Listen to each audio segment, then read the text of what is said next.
Well, good morning, everybody. Welcome to Monday. We are here. We're queer and we're proud. Oop, wrong channel. This is the Howard channel. I thought we were on OutQ. We're here and we're proud. We're not queer? No.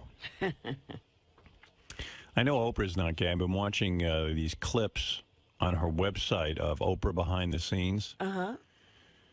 And they're quite fascinating. You get to see Oprah and her staff behind the scenes, and it seems that everybody on Oprah's staff is fatter than Oprah. Like the women are all 9 million pounds. And yeah. It seems like I've always had this suspicion that Oprah doesn't do all that much work. It seems like that's a producer's show where they pull the topic, they get the guests, they get everything lined up from segment to segment, and Oprah marches in every day and does the show. Right. And gets the glory. It's a very, very strange thing, and I think these people have a lot of pressure. They all apparently are afraid of Oprah and not pleasing Oprah. I really am taking notes because I need to... she's running the organization the right way, right? Yeah, like I should march in like a diva and then... Is it better to be feared or loved? That's what you have the question of. Everyone else around here, it doesn't seem all that neurotic, and They I'm love neurotic. you, they don't fear you. No, and I'm neurotic about the show.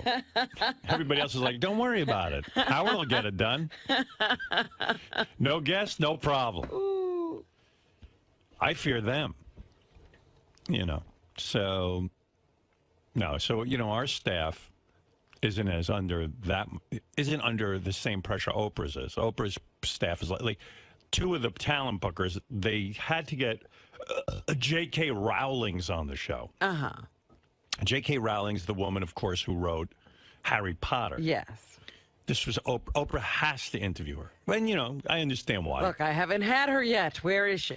And J.K. Rowling has hit books, and then J.K. Rowling's used to be like homeless or something. And she doesn't do interviews and the whole thing, yeah. So, they, you know, and they're all like, we have to get this for Oprah. We have to. I think I almost have J.K. Rowling.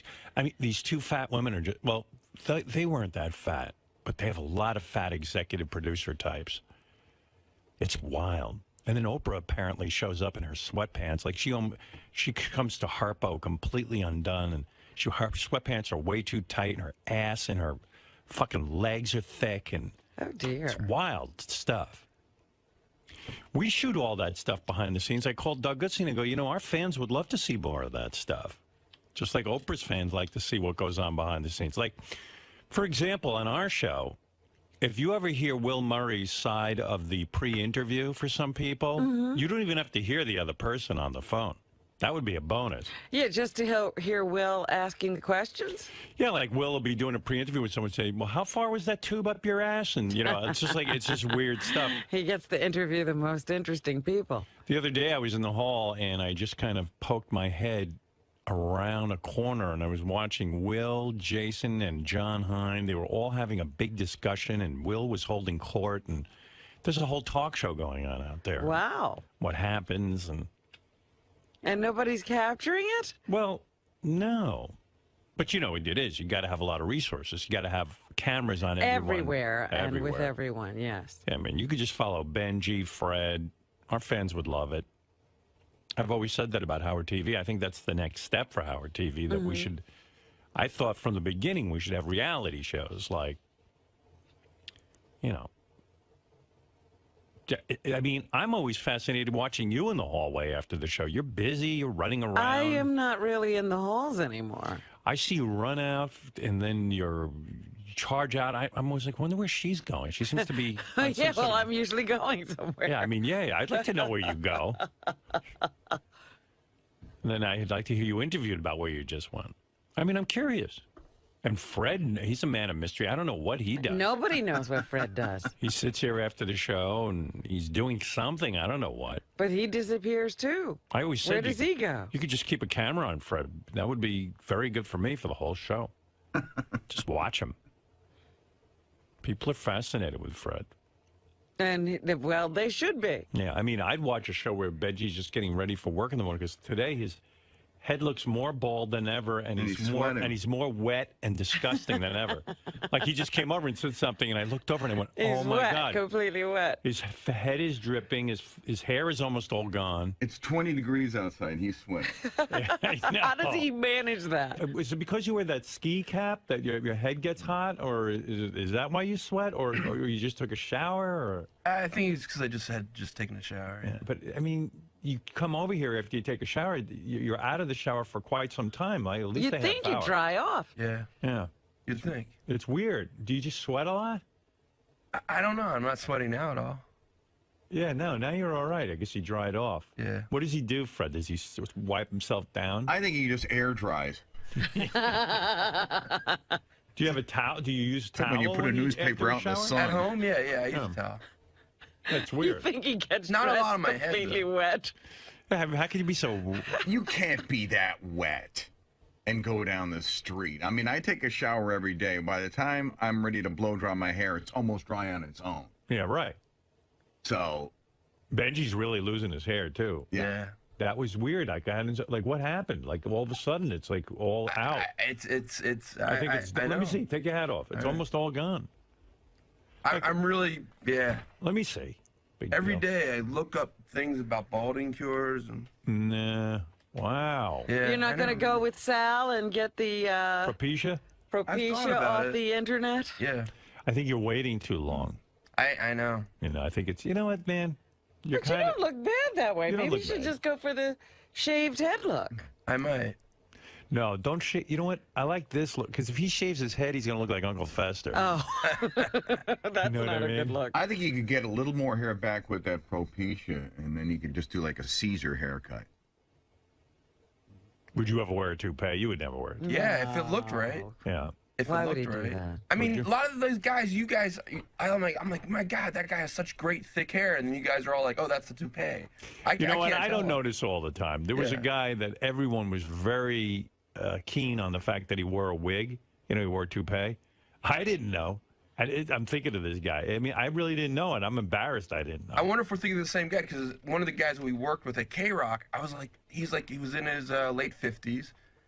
And he just had this no, him I knew. Oh, I was like, how does he have such great hair? Everybody knew him. You really were fooled by him? Stevie Wonder. Yeah, I didn't always understand why his hair was askew sometimes to the side. But, right. No, there's a guy I know. You don't know him. I'm thinking about who wears the toupee.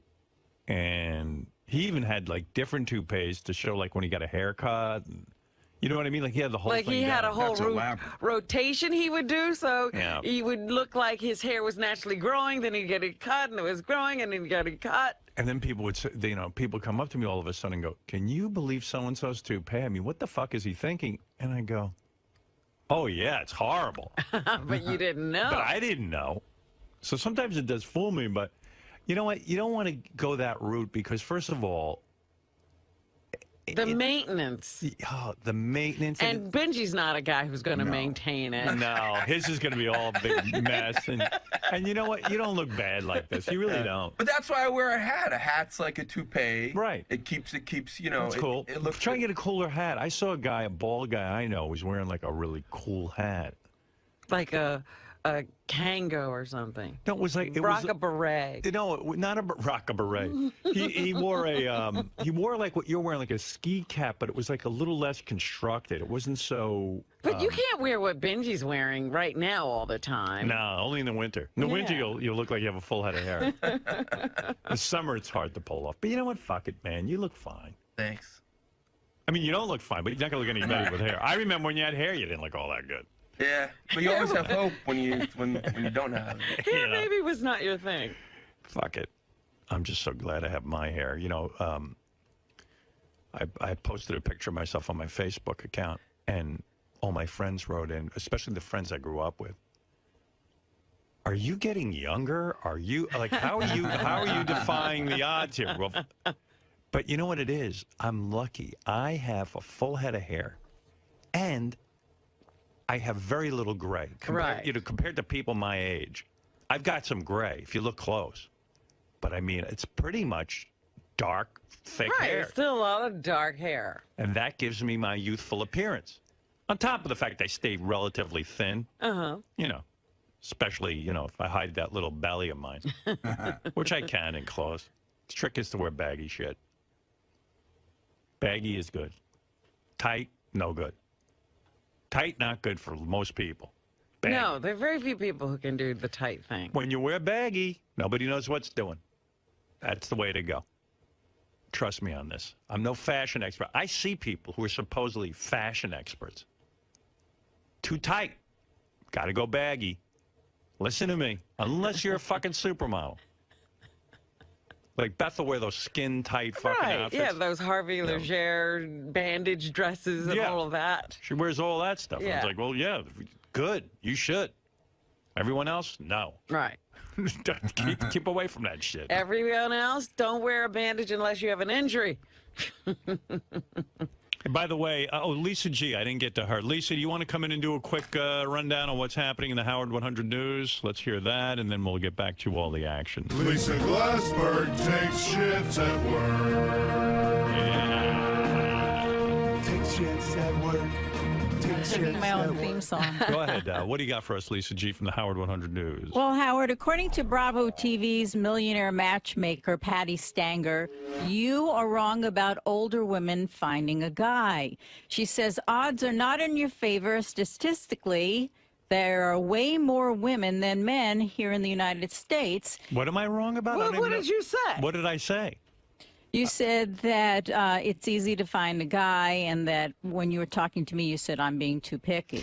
Well, you are. I mean, you're a very good-looking girl. And I heard the guys on the wrap-up show talking about you, and I was waiting for you to go in, but you didn't. What were they saying? Well, they were just talking about how good-looking Lisa is and stuff, but a lot of guys don't get a vibe from her that she really wants a man, but she only wants a man like me or something, like who's super, super successful. That was basically the rap I heard. So she could have some broken down wreck of a guy. Right. I could have Ted Williams. You could get him easy. No, but I think Lisa, you know what, my theory on Lisa is, quite frankly, she's not such an enigma to me. I kind of feel that Lisa is a girl who's very satisfied in her everyday life. She doesn't need a man to complete her. If she found a guy who was like really cool and she could, you know, kind of vibe with him, she'd be with him. But if that doesn't come along, if he's not perfect, then why fuck up her life? Right. Do I have that pretty much correct? Well, he doesn't have to be perfect, but I am very But you happy. don't want to screw up your life just to have a guy. Some guy who's going to drive you crazy. Yeah, no. Wait, Gary was talking about you. You sound like a piece of chicken. What did he say? He's like, well, I don't want to say anything because, you know, I don't want to get in trouble with HR, but I turned around the other day and I saw Lisa's ass and it looked really good. Benjy was saying something about he'd go out with her, but he wouldn't have sex with her, and I'm like, yes, What? No, that's not what I said. What did you say again? I said I find her absolutely physically attractive. Right. I think you guys are wrong about her. I think she's perfectly happy with a regular guy. But I just said we wouldn't be right for marriage. I like her a lot, but I wouldn't pursue marriage with her. We're not the right. Isn't that sad? Like Benjy would have Benjy won't marry you. I'm sorry. I think a lot of guys would be very happy with me. Have you had any more depressing news than the fact that Benjy wouldn't consider marrying you? I mean, come on. Do you think Benjy would be a slam Look, dunk for I you, consider you lucky. Benjy wouldn't marry you. But poor Lisa's probably like, I wouldn't marry Robin either. I mean, it just And that's why I more consider good news. myself lucky. My shoes would not I be like you, on and your I think feet. you're Lucky attractive, but that you wouldn't marry me. More good news. I would not put my ski hat on your bed.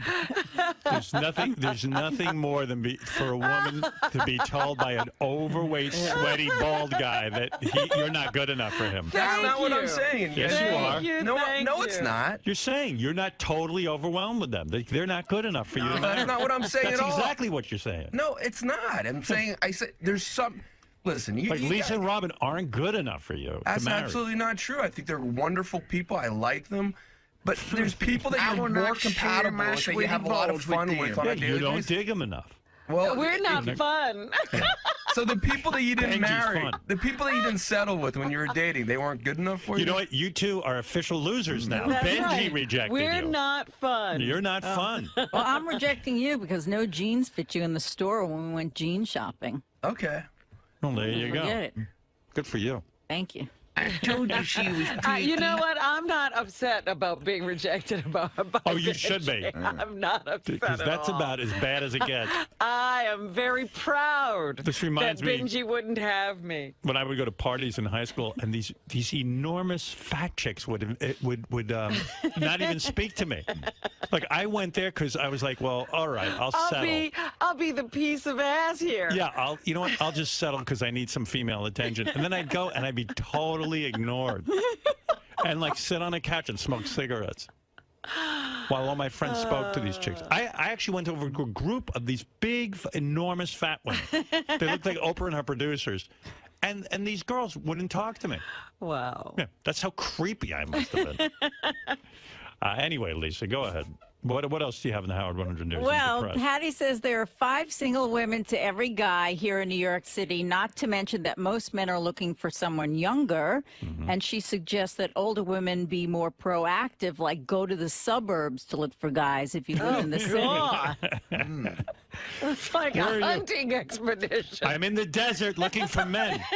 It's man season in the suburbs. Let's go to Where do you Afghanistan. go on Long Island? Look for most of Long Island is mostly like married couples. It's mostly bedroom communities. I guess you got to find a widower or a divorcee. That sounds good. How about you can inherit all his kids. I'll move to Boca and make a casserole for a I guess widower. we go. You know where I would go, girls? Cancer wards. You marry a guy, he's got money. He's not going to be around that long, And you see him off and they're hard in up. a nice way. Isn't that just terrible news for single women? Like, Go to the suburbs. Go to the suburbs. Go to a cancer ward. Go to a desert. We understand there's very few. Well, they always women. have Alaska. If you're really desperate, there's supposedly no women up there. Yeah, Jupiter. Where was that planet that Harry Mudd took women to? Oh, God. I forget the name. It was a of it. mining planet on Star Trek. What about a grief counseling group? Just lie. Yeah. How about AA? You know, you go there and. Oh, yeah. A lot of people find love at the rehab places. I like women who go to church to meet guys. Like you're going to meet a fucking, those are all mental case guys, What are they doing? I mean, in the bar, there are mental cases. There are mental cases everywhere. Just trust me, there's no normal guy going to church on Sunday. Can I admit what I did? What'd you do? I went to a Shabbat dinner. Yeah. When? How'd that work out? It was good food. I know when you went. Shabbat.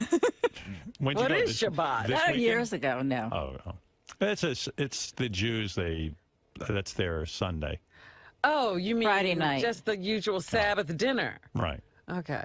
She went to Shabbat dinner. Sounds so depressing. And I bet you the guys were really great. Well, you mean it was a big gathering just for singles or something? Kind of like that, yeah. How bad was it? It's pretty bad. Yeah. Were the guys complete The douchebags? thing is, I meet And they really all- great women there. I made a new friend. And all the guys are like, they really think highly of themselves, like Benjy. Like Yeah, they were like as a Benjy. woman, I'd be sitting there going, Benjy is so disgusting that, you know what? Maybe I'll settle Benjy goes to the Shabbat No, I'd dinner. be like, maybe I'll settle for a Benjy. And then all of a sudden, Benjy goes, I wouldn't consider you at all. Like, these guys at the Shabbat dinner are all princes, Like Benjy. You are not in my car. That's not what it is. I got a high opinion of myself. I do have a high opinion of myself, do. but I also want to be with someone that we. It's just very depressing compatible. for women to hear that you would reject them because No, it's not. Look you're at bottom, him.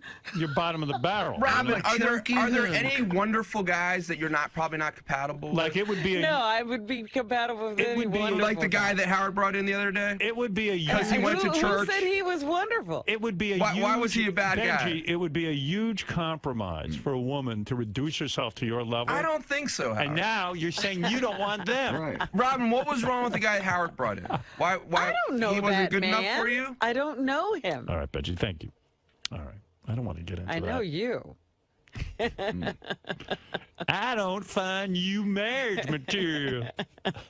No, for me, I want someone that I. I'm one tiger who can't be tamed. Doesn't he remind you of all the guys at the Shabbat dinner, like very physically unimpressive and yet kind of like a prince? Like stuck on himself. Yeah, like wow, he's Full of himself. Yeah, it's like these guys on the beach with really big bellies. They strut around like, wow, I'm really handsome. I'm a chubby Tarzan. Meanwhile, women are wrapped in towels. Right. They don't want to be seen. Yeah. You know, even though they're fine. They just want to keep covered up. It's very depressing. So, Lisa. Yeah. Are you insulted by Benjy's comment that he likes you and he's attracted to you, but you're not the marrying type in his No, he is a typical guy. It's like what I told Howard, the guys on the beach, these huge pot bellies, and they're rubbing their bellies like they're like, you know, King Kong, and they're hot. Doesn't surprise me at all. He's got a big ego. I think women could learn from the Benjys of the world. Doesn't matter how fat you are, if you have no hair, you got a big nose, if you're, you know, a freak, if you just think you're hot, you're hot. And other people will think that too, so God bless Benjy. So Howard always says it's a man's world. It really is a man's world when guys can, you know, sort of marry up, so to speak. They can get these girls or girlfriends. Yeah, look at Benjy's date from last year's Christmas party, Sarah.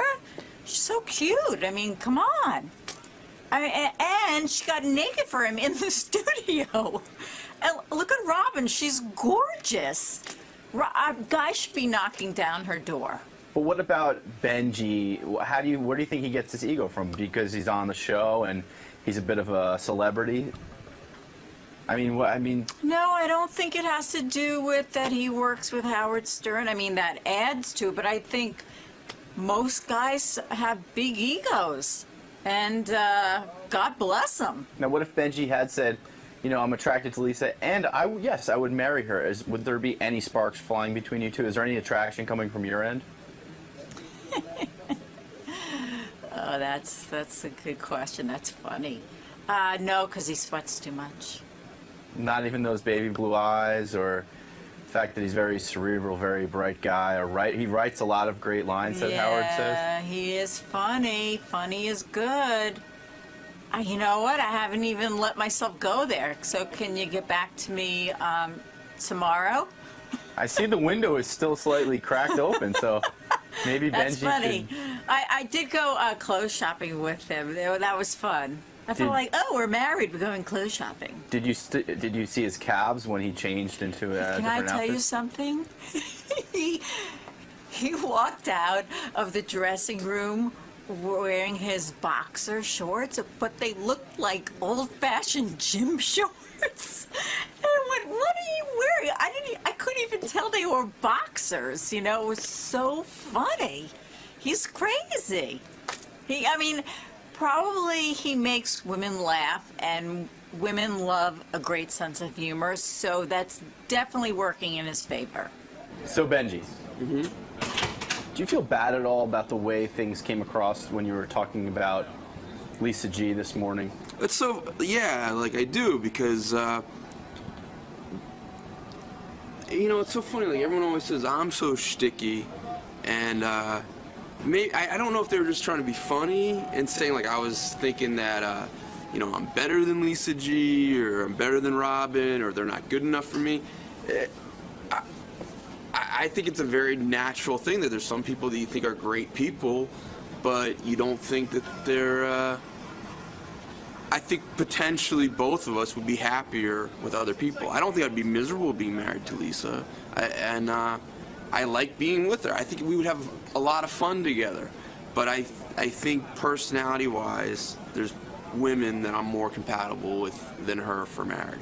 And I'm sure vice versa, too. But I think a lot of guys would absolutely love being married to her. But Lisa takes that as a personal insult. Does she really? I can't believe. When I spoke with her, her vibe seemed to suggest, you know, it's a man's world where someone, you know, you're a typical guy who you know, who might not be, you know, super hot himself, thinking he can get this attractive woman, and that's what she said. I would love to talk to her one-on-one on camera about it.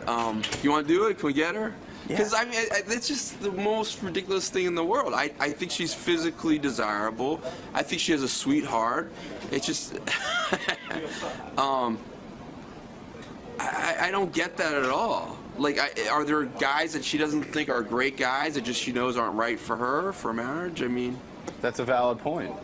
Should we get her? Or Yeah, is that, to the newsroom. are you allowed to come? Well, once we get to the newsroom, I can start. All right. Okay. We'll see if she's up for it. I'll meet you there. All right. Greg told me you were offended by it, or. No, I wasn't. Oh, well, maybe I misread it. Like, do you like? I wasn't offended. Where'd that come from?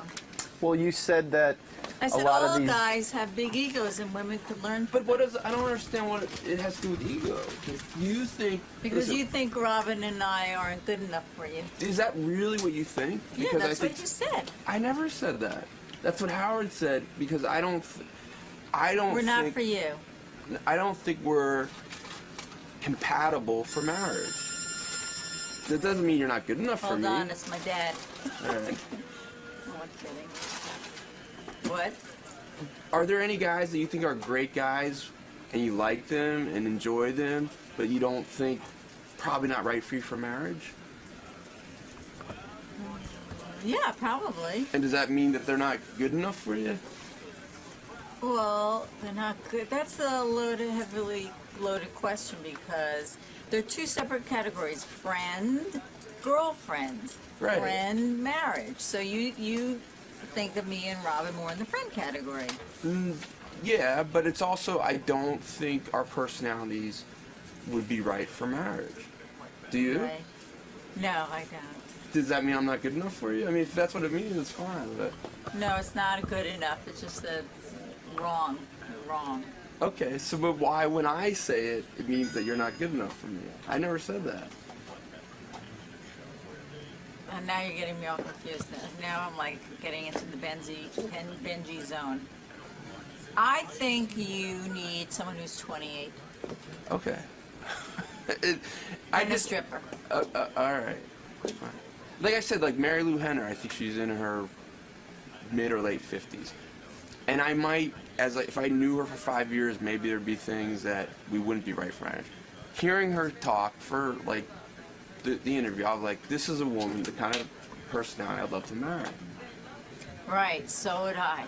She's a great So personality. we should both like be emailing her. No, she's great. I went, right. wow, I want to be her friend. Okay, well, we're both looking to marry Mary Lou Henner if she's watching. In this. a guy version of that. Or even the girl version. I think you would be best suited for someone younger and have some kids. It's not, but it's. Listen. I like you a lot. Like I've said it on camera, on radio. I'm physically attracted to you. I think if we went on dates, But not I would enough. have fun. No, it's not. I said Is this for behind the scenes, the new I think if we show? went on dates, I would have fun. I think you would have fun. I enjoy you. I enjoy hanging out with you. I think potentially for marriage, though, there's other people that we'd both be much happier with. And I think there are a lot of guys would absolutely be perfect wife for, and they would love you as a wife. Who? As a specific type of guy, I think like a John Hine type of guy is more. So don't you know any nice John Hine type of guys? Most of the guys I know are married. There you go. But if and this may start a segment, I could definitely take you on the street or take you anywhere that you'd feel comfortable and find you guys that you would want to date. Right, but I don't want to meet a stranger. Okay. Because nice people know nice people, so you're a nice person. If you Thank you. knew a nice person, that would be terrific. So I've been here 5 years now. Only one person has set me up, and that's Sal. Right. Yeah. So that's not a good average. But I encouraged you a lot to go to dating events and. Yeah, but to put it's too yourself out. young. It's too young for me. All right. I've said to you, if you tell me where to go, I'm more than open to. But you haven't come back with anything that's age Well, I'm appropriate. saying let's go walk around the park. And I don't want to meet a stranger. But isn't everyone? What's that expression like? A share? No one's really a stranger. They're just a future God. friend. Yeah, or an axe murderer. Okay. But thank you for So caring. that rules it out if they're an I'm not if they gonna go once trolling if they the once street. killed someone with an axe, they're Right. out forever. Right, like my Oh. grandmother said, if a guy tells you he's an axe murderer, believe him. Have you had a guy tell you that? No. What do you say? Well, what do you do? No, but like if someone says, I don't like to get close and personal with someone, that's not a good thing. Or one guy said to me, you know what, I just don't like to be in touch with people. Well, I'm not your gal. Maybe we should go on a date. No. Don't Ben, scooch a little closer there. I want to see how this looks in frame. No, I just want to see if Lisa feels comfortable with me scooching closer, I will. No, stay right Okay. there. You're all sweaty. Wait, that's such a lie. Am I sweaty at all? A little. Where? Show it. You're shiny. Okay, point it at the camera and then look on the camera. So people can judge.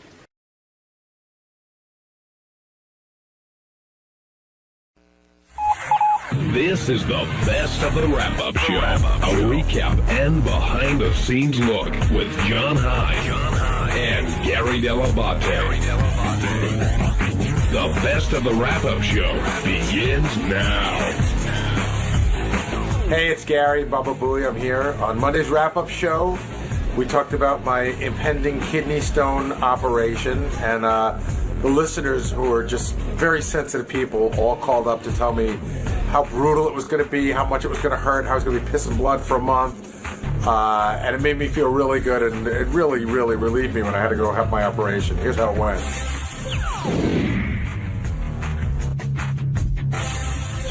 You're not going to be here tomorrow, and I know that's major for you. Right. And this was the only day for what I kept saying I wanted to do it on a Friday, and my doctor doesn't work on Fridays. I kept saying, he said there's a specific place because there's a special machine that they use, and I guess they don't. Every hospital just doesn't have it. It travels because it's not a very common procedure. I guess I don't know. Whatever it is, he told me this is the day you got to do it. I go, I can't take off work. He goes, you have no choice. You got to take off work. We can't wait anymore. You have to do it this day. All right. Now you're going in tomorrow. Would you obsess, or are you obsessing more over this than you were over the pitch, or were you more worried about the pitch than this? The pitch by triple, easily triple on a pitch. Because I'm not going to be awake for this. You're going to wake up. I know, but still, I'm not going to be awake for this, so I don't have to see it. I may. Again, the word uncomfortable has a lot of meanings. It means whatever it means to people. So everyone keeps saying you're going to wake up, you're going to have some discomfort, but I don't know what that means. Yeah, but what's your worst case scenario? I mean, what are you imagining in your head that discomfort might mean in this case? What I imagine in my head is, remember that scene in The Green Mile where Tom Hanks goes out to pee? You remember? And he's in so much pain, he drops to his knees? Yes. That's what I imagine. Well, I mean, Artie talked about when he had a catheter in him, the worst part wasn't the catheter, it was the pissing afterwards. Remember that scene in The Green Mile where Tom Hanks grabs his cock as someone shoves a camera in it and goes, this is the worst thing ever. Gary, listen, I feel like it's your bachelor party, you're about to get married, you're going to, lose some function in your cock. I don't know. Like what Howard said today, it's worse than going down on a plane crash in some ways. It's just. But look, I'm a survivor. It's like, you know what I mean. Like, I've gone through this, so you'll get through it. It'll be fine. You'll see your children again. But dude, you're gonna get like Demerol. They're gonna give you the strongest fucking Demerol. It's so great. I'd rather have M&Ms than Demerol. It's just so great. I forget what comic does the joke. Just avoid this, like, because Demerol, heroin, like, what makes you honest. Like you go, hey man, you fucking got ugly hair, So don't insult the doctor right before you go under. Like some guy said, like, I got Demerol, and I said to the doctor, hey man, you're fat. I told Mary a couple of days ago, I said, you have to have sex with me tonight, meaning Monday night. And she goes, why? I said, this operation could go bad, and that could be it. That could be the last sex I ever have. Yeah. So I said, you have to. So, Artie, post-catheter, what does Gary have to look forward to? Incredible pain and pissing blood. How long does that last? Just about a year. But look, in the same year, the first pitch and a camera up your dick. Holy Christ! Yeah, well, that is really an assault on your manliness. Artie could hardly feel the catheter in his penis. He was too busy vomiting charcoal. Great, Gary. Make fun of my life-threatening experience. Mine is life-threatening. No, you got another kidney jerk off. Don't even get it done. Just if you never went in, you think you'd die, you'd be fine. But if your kidney fails, don't they have to? Do they just leave it in, or you have to go take it out? Like, you can't just leave a dead organ. You can leave a kidney there. Can you leave a dead organ in your body? I don't know. Look, JD's cock hasn't been used in years. He's leaving it there. Now, that's a really good question. Like, if your kidney fails, That's an organ. do you have to have an operation to have it taken out? I don't know. Just don't go. You'll be fine. You'll be fine. Now, Artie, you're terrified of stuff like this, right? If you were something up my cock, you're not. Besides that, I mean, if you had the stone how does your pussy smell, John? Well, if you had the stone like Gary does, would you have it? Would you go through this procedure and take care of it, or would you just take your chances and leave it in? I would go just to get the Demerol. I mean, of course, would I go to? Yeah, if I had a kidney stone, would I go to the doctor? Yeah, John, I would. Well, not go to the doctor. I mean, undergo what he's about to go through. Well, if the doctor told me that there's no other choice and he can't get the equipment, I mean, first of all, what is he, a drywaller or a power washer? We can't get the fucking equipment. I mean, go to a hospital or something. I am going to a hospital. Yeah, but they can't get the proper equipment till it's. I mean, what is the equipment? Where's the equipment? I think it travels. It's not a very common procedure, so I think it travels. That's what they tell. That's what they have me. And so it's like David Brenner. Exactly. But I thought it was what Artie just said. I got to go to a different place for a second. What Artie See if just they'll said, shove David Brenner up your cock. like Artie's talking about how much he loves the. He's already up your ass. Artie's talking about how much he loves the Demerol, and you would just do it for the Demerol. Right. Have you ever done anything in your life like to fake getting drugs? Because I keep thinking of. No. I mean, funniest question. How about coughing? No, because I keep thinking of. You remember the kid that was on? Oh God, the flu. Yeah, the swine flu. What? Yeah, you got any morphine cough medicine? No. Do you remember that kid that was on 8 is Enough? His name was Adam Rich. I don't know if you remember. But he had a huge blow. He would go into rehab all the time. And my favorite story, and I thought to myself, how fucked up do you have to be on drugs? He needed drugs really bad, and they wouldn't give it to him. So he went to his apartment building and he threw himself down the stairs. Yeah. So that he could get over. And he went, I need Demerol. I considered hurting myself. Really? Of course. I did that a bunch of times. Well, because when the withdrawals are coming on, man, that's horrifying. Like, you'll do anything to avoid that. So all sorts of shit goes through your head. Absolutely. I mean, look, and Adam Rich, he should have been able to get free drugs just by going up to a dealer and saying, look, I'm Adam Rich. I'm Nicholas from 8 is Enough, but I'm grown up. But getting back to your cock story with piss and blood and putting a camera up your cock, they've made cameras much smaller nowadays, Gary, by the way. They're not like in the 70s when, like a Dog Day Afternoon with the enormous backpacks on But I'm asking you this as a friend, okay? Have you thrown out that OxyContin? I have not. Well, we'll talk tomorrow. John, take some calls. Hey, what's up? This is Will, and on Tuesday's wrap-up show, we talked about the Playboy evaluations that we did. We brought in 2 smoking hot chicks to see if they were good enough for Playboy, and we had quite the creepy judging panel to evaluate the women. The panel included the great Ham Hands Bill, Lou Bellera, Amy Fisher's husband, and Ralph Cirella. In the middle of the interview, Lou Bellera and Artie got into it, I guess. Artie made one too many Amy Fisher, shooting somebody jokes, and it got a little ugly. Check it out.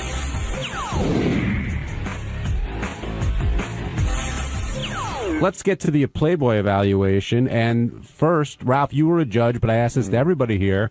Should those girls, do you think they're worthy of being in Playboy? I think that first girl with a little work, the hair, she needs a little hair, tighten up the body a little bit. I think she could be in Playboy, certainly. That was Aisha, right? I think, whatever. Number one. That's number one. The first chick with the annoying voice. And Howard seemed to agree with you, but Lou Bellera, who's Amy Fisher's husband, disagreed and felt pretty strongly that neither of the girls are Playboy material. Yeah, the second one was super hot, like stripper hot, She had a great ass, she had, nice tits. But she just wasn't. She was taller. She was too thin and lanky. Playboy's more like rounded Marilyn Monroe types. You know what I mean? You called her a stripper 10, right?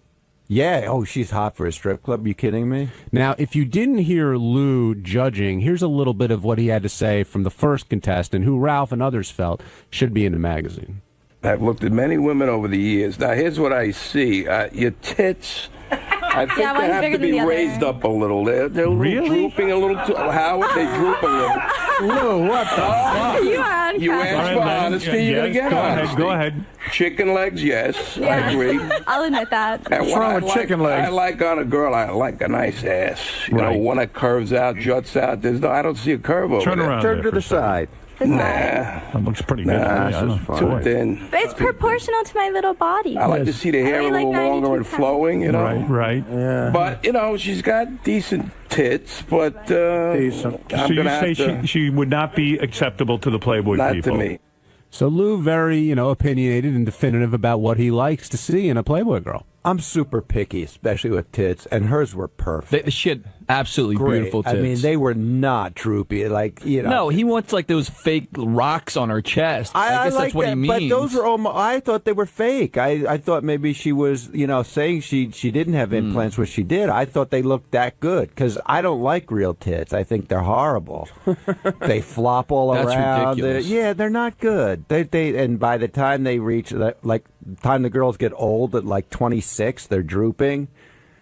It's a bad scene. Now, what that led to, of course, you heard Artie in the background there, him getting into it with Lou a little bit, Artie bringing up Amy Fisher and Lou basically not wanting to talk about it anymore, saying that's been done, let's move forward. Yeah, But that's ridiculous. That was years ago when she shot somebody. Well, I guess she needs to be known for her porno. Well, I guess the question is it possible to have Lou in there without acknowledging that somehow and breaking his balls over it? Because Artie says, that's part of what he does on the show, and he would do it for anybody who came in. Yeah, of course. I mean, Artie was perfectly in line, I think. I don't know. I mean, we didn't bring him in for that. We brought him in because he's kind of creepy sounding and he's funny on the air.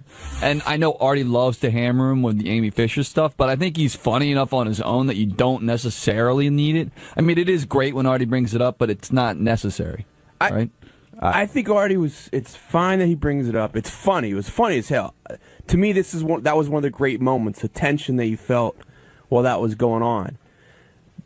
But it really finally hit me. Like, I understand Lou's point that to him, Amy's has a whole life. She's a whole woman.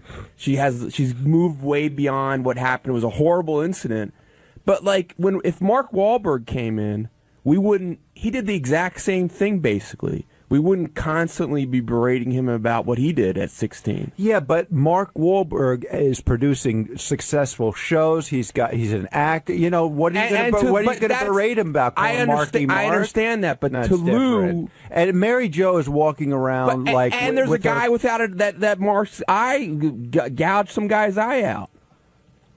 I don't know. Mark. Yeah, I don't know if everybody's familiar with the incident, but there's lots of cases like that. I mean, James Brown has been beating the crap out of his wives. We used to have him in all the time and never really discussed that. Yeah, but this guy is not even that person. He's not Amy Fisher. He's the guy who's banging Amy Fisher. Right. Well, and if Wahlberg's one of his wives came in. Well, forget Wahlberg for a second. I think Benji's point is that happened. I want to get Wahlberg. That happened a very long time ago. Right. He's known Amy way past. I think what Amy did was horrible. So what should she be known for now? Her porn. But I'm saying to Lou, her beautiful vag. She's his wife. She's the mother of the kids. So in his mind, I can see why it's okay, let's move beyond that. No, you don't come on this show and move beyond shooting Mary Jo in the head. I mean, think the woman is damaged. Mary Jo has a right to feel that way. Her kids, and you have a right to feel that way. But I understand where he's coming from. All right, let's work some calls into the mix. We'll start with. I shot someone to 16. We'll start with Allison in Florida. Benji didn't do that. Hi. Allison, you're on the wrap-up show. You scared I'm going to sue you for saying that? That I said that?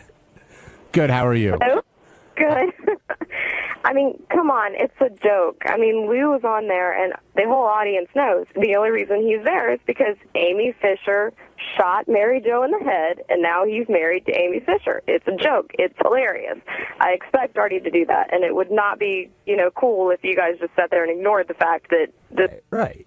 This is exactly what she's famous for. She's not famous for having a movie career or being an actress. Listen, if you really want to be picky about it, though, the reason we have Lou in is because he's hilarious in those porn clips when he talks to Amy and says all this dirty shit to her. That's why we brought him in. If he was just like some nerdy guy that never said a word, we wouldn't have him on the air ever, right? Well, if he didn't talk, he Yeah, wouldn't really so, be I mean, good. it's He wouldn't second- really be good the on a fact that- radio show if he didn't talk. Right, but it's almost secondary at this point. And I listen, I think it's funny when he brings it up, but it is kind of secondary. We brought him in today because he's creepy. You know what? I'm also not. So you're saying like, Lou, listen, we're not here because your wife shot someone. Right. You're here because you're the creepy guy. Exactly. Well, we can't. He's got a lot going for him. We can't not focus, but guys, we cannot focus on the other judge who was there. There was Ralph, there was Lou, and there was Ham Hands Bill. And Ham Hands had plenty to say and a lot of suggestions about how the girls should be judged. I know he threw a lot into the mix in terms of touching their toes and whatever else. And does Ham Hands creep you out at all, Ralph? You know what's funny about him? When you hear him on the radio, he sounds really, really creepy. But I don't know. When I see him, he doesn't seem as creepy. He doesn't look. He doesn't look like he sounds. You know, and he's in a wheelchair, so you sort of feel bad for him. But I love him. And the touching toes thing was great. I mean, that was a nice little thing. He brought something to the table. Yeah, well, he was fired up to be here and one of the judges, correct? Oh yeah, I mean, he went on a little involves too long women. a couple times. You thought? I thought he was great the whole time. You know, if you think Lou's creepy, I mean, he takes it to Ham Hands Bill takes it to a whole new level. Super creepy. You know what I mean? But he was great for this, and he knew exactly what to say to the women. He reminded me a lot like Ronnie. You know, when you get a girl in there, he starts ordering them around. You know, I just want to say, like, Artie, between the break, Artie goes, well, you were kind of easy on them. And I got a text from somebody saying sort of the same thing. And I just wasn't, the girls were hot. I mean, they were pretty, sometimes, you know, if the girl's not, I'm not going to start bagging on a girl when she's, you know. Just for the sake of bagging on her because you're there. That's stupid. I'm sorry they were hot. It's funny because it was almost disappointing to me when the girls showed up and they were actually hotter in person than they were in their pictures. I was like, these girls are kind of hot. I wanted a couple girls to get ruined. Yeah, they got a shot. I told Ralph this in off. my defense. I told Ralph this off the air. I also always find it funny when Ralph's in the room, right? And he's the quietest one there. Right. You know, you hear from Lou, you hear Artie, you hear Ham Hands, and Ralph's sitting there all quiet. But, you know, Ralph knows his place, It was a noisy room, you know. There was a lot going on in there, and I'm not going to... I could see Howard was already kind of like on edge a little bit, I sensed. So I was trying to just kind of do my thing and stay quiet. Zach in Massachusetts, you're on the wrap-up show. Hey, guys. I enjoyed the evaluation today, and Ralph, you're an underrated guy on the show. My thing is I've never heard Howard cut off an argument before. He did with Artie. Do you think it's because of his newfound 10:30 hard out, or because he's afraid Artie's going to throw something at someone, or because he's afraid Lou will kill him? Well, that's all of the above. I mean, you guys, I wasn't in there. You guys all were. It definitely was getting tense. But, I mean, did it reach that point where you were fearing that, like, Lou was going to get up or Artie was going to take a step? I was ready for it. You know, I thought one of them could have made a move, you know, because it was getting real. Were you in between them? In between, yeah. Lou was to my left and Artie was over there. And Artie has thrown things and done things, so maybe Howard capped it at that because it really was getting... I liked it. I liked it a lot. It got real nasty at some point. Well, Ronnie walked in. It got real. But and that's like the first level, but it gets real tense when the black security guards walk in and none of them came in. So. You mean the real security guards? Call him back when up. they actually call it a real security guard? Yeah, Ronnie already did make the comment how, Ronnie's here, or some derogatory thing at Ronnie, you know, actually stopping something. I think the call was, I think Howard thought it could get it, like, you know, a violent moment. But it really is true. Like, Lou is an enormous guy. He's an ex-cop. Like, what the hell is Ronnie going to do to that guy if he really goes off on Artie? Call someone? I don't know. I mean, he always just goes, you know, I can handle it. I can handle it. What does that mean? Well, first of all, we don't know. Ronnie might be armed. No, but honestly, when you see a fight like that going on in the studio, do you feel better that Ronnie's there? But do you feel better that Ronnie's there? You do. If I was in a rough situation, yes, I would feel better. If Lou wanted to attack you, would you feel comfortable as Ronnie the only guy standing between you two? Who would I pick, Lou or Ronnie? I'd probably pick Lou just based on the way he looks. But yeah, I feel safer with Ronnie around. Look, you got to assume that Ronnie knows what he's doing, can do his job well, and protect whoever's in there, or else he wouldn't be around. I guess. I mean, he did a great job of stopping Artie when he was running around like a raging bull. Ronnie would start spraying the mambo and stuff. Well, in Ronnie's defense, he wasn't expecting that. That's true. Good point. But He Zach, wasn't prepared. But Zach, thank you for calling in with that. I think you raise a good point. I don't think Howard was doing it because the show's got to be over by a certain time. I think he reads the room and judges appropriately. And there was a lot. I mean, there were a lot of moving pieces during that segment. You had the three judges, you had Artie, you had everybody, and sometimes that's tough to juggle. What's up, guys? It's Teddy. On Wednesday's wrap-up show, Artie stopped by, and although he may be clean and sober, and doing very well, I might add, he decided to share with us some of his old and horrifying drug stories, especially now that Gary's on painkillers. I think it sparked some memories for Artie, but either way, it's interesting. Check it out.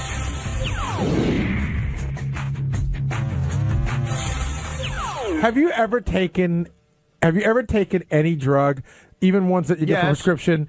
Have you ever taken one where you took what it said on the label? I remember we were in Afghanistan. That's as funny as Robin saying she doesn't drink cum. I remember we were in Afghanistan, and Artie goes, "How many those Ambien? How many are you supposed to take?" No, Valium. Take one an hour. He goes, "Give me 11." No. I bought 15 from a guy who looked like a great father.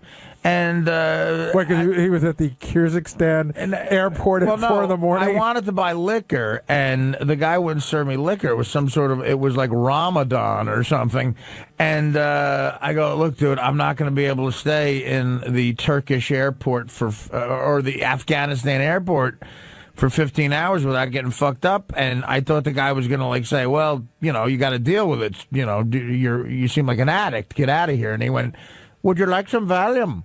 And I said, you got Valium? He goes, yeah, and I bought I bought 15 from him. Now, did you buy it off a guy that was there, or did you buy it off the bartender? I never find out who you actually got it from. I don't want to get I'm sure he's listening. Artie, I'm sure the bartender in Kandahar had serious. There were 2 people in the airport that night that weren't us. A bartender and a guy at the bar eating a chicken. No, 3 people, and the cop who was going to arrest me. But no, okay, I'll come clean. I bought them off David Tell.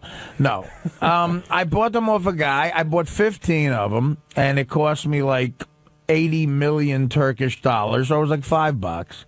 And I took as many as it took to get me fucked up to forget the situation, because we had to go back to the army base to sleep, and I probably took a dozen of them. And I finally started to feel it because I was on heroin at the time, so my tolerance was way up. And Gary will tell you this. We got back to the Army base, and I was feeling good. And I'm walking around, the Marines going, what?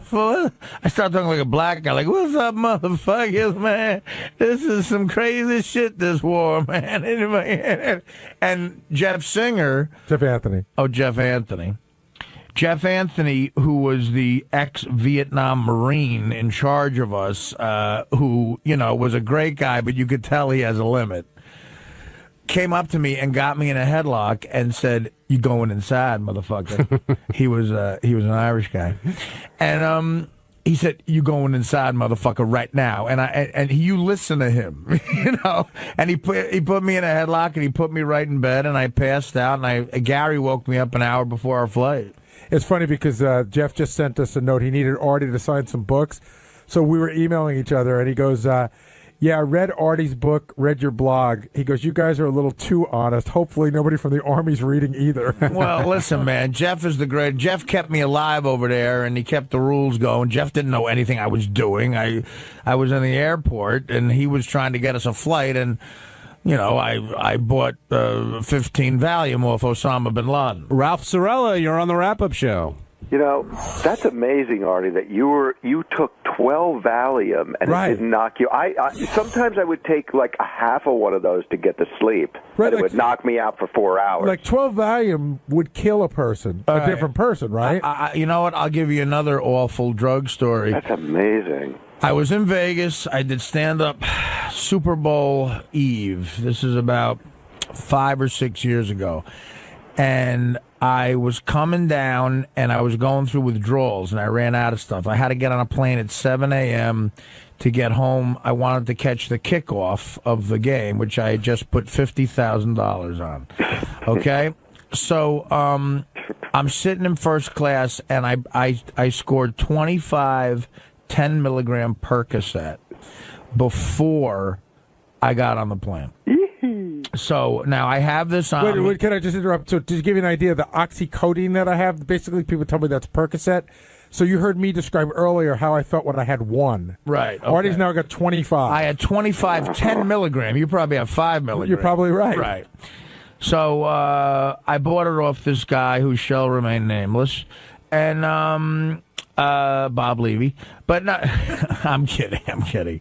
The Reverend Bob Levy, and I got on the plane because I said I can't go through withdrawals on a plane. I had a 7 a.m. flight. I did stand up the night before. I stayed up all night in Vegas, and I just went right to the plane. I got the car. Teddy's seen that move. I just stay up and I get a 5 a.m. car and I leave. So now I'm on the plane, and the movie. You know what? You think I was a hack comic for making this up? The movie was the Yaya Sisterhood or something. The Sisterhood of the Yaya. Right, Traveling Pants. Oh, or something. Sisterhood of the Traveling Pants. Right. Okay. The Yaya Sisterhood of the Traveling Pants. Not Yaya. That's different. What's the Yaya movie? That's both of them together. It's the Divine Secrets of the Yaya. Well, which one is it? But Thank you, Jane. They're all the same movie. That's true. So right, exactly, Ralph. You're right.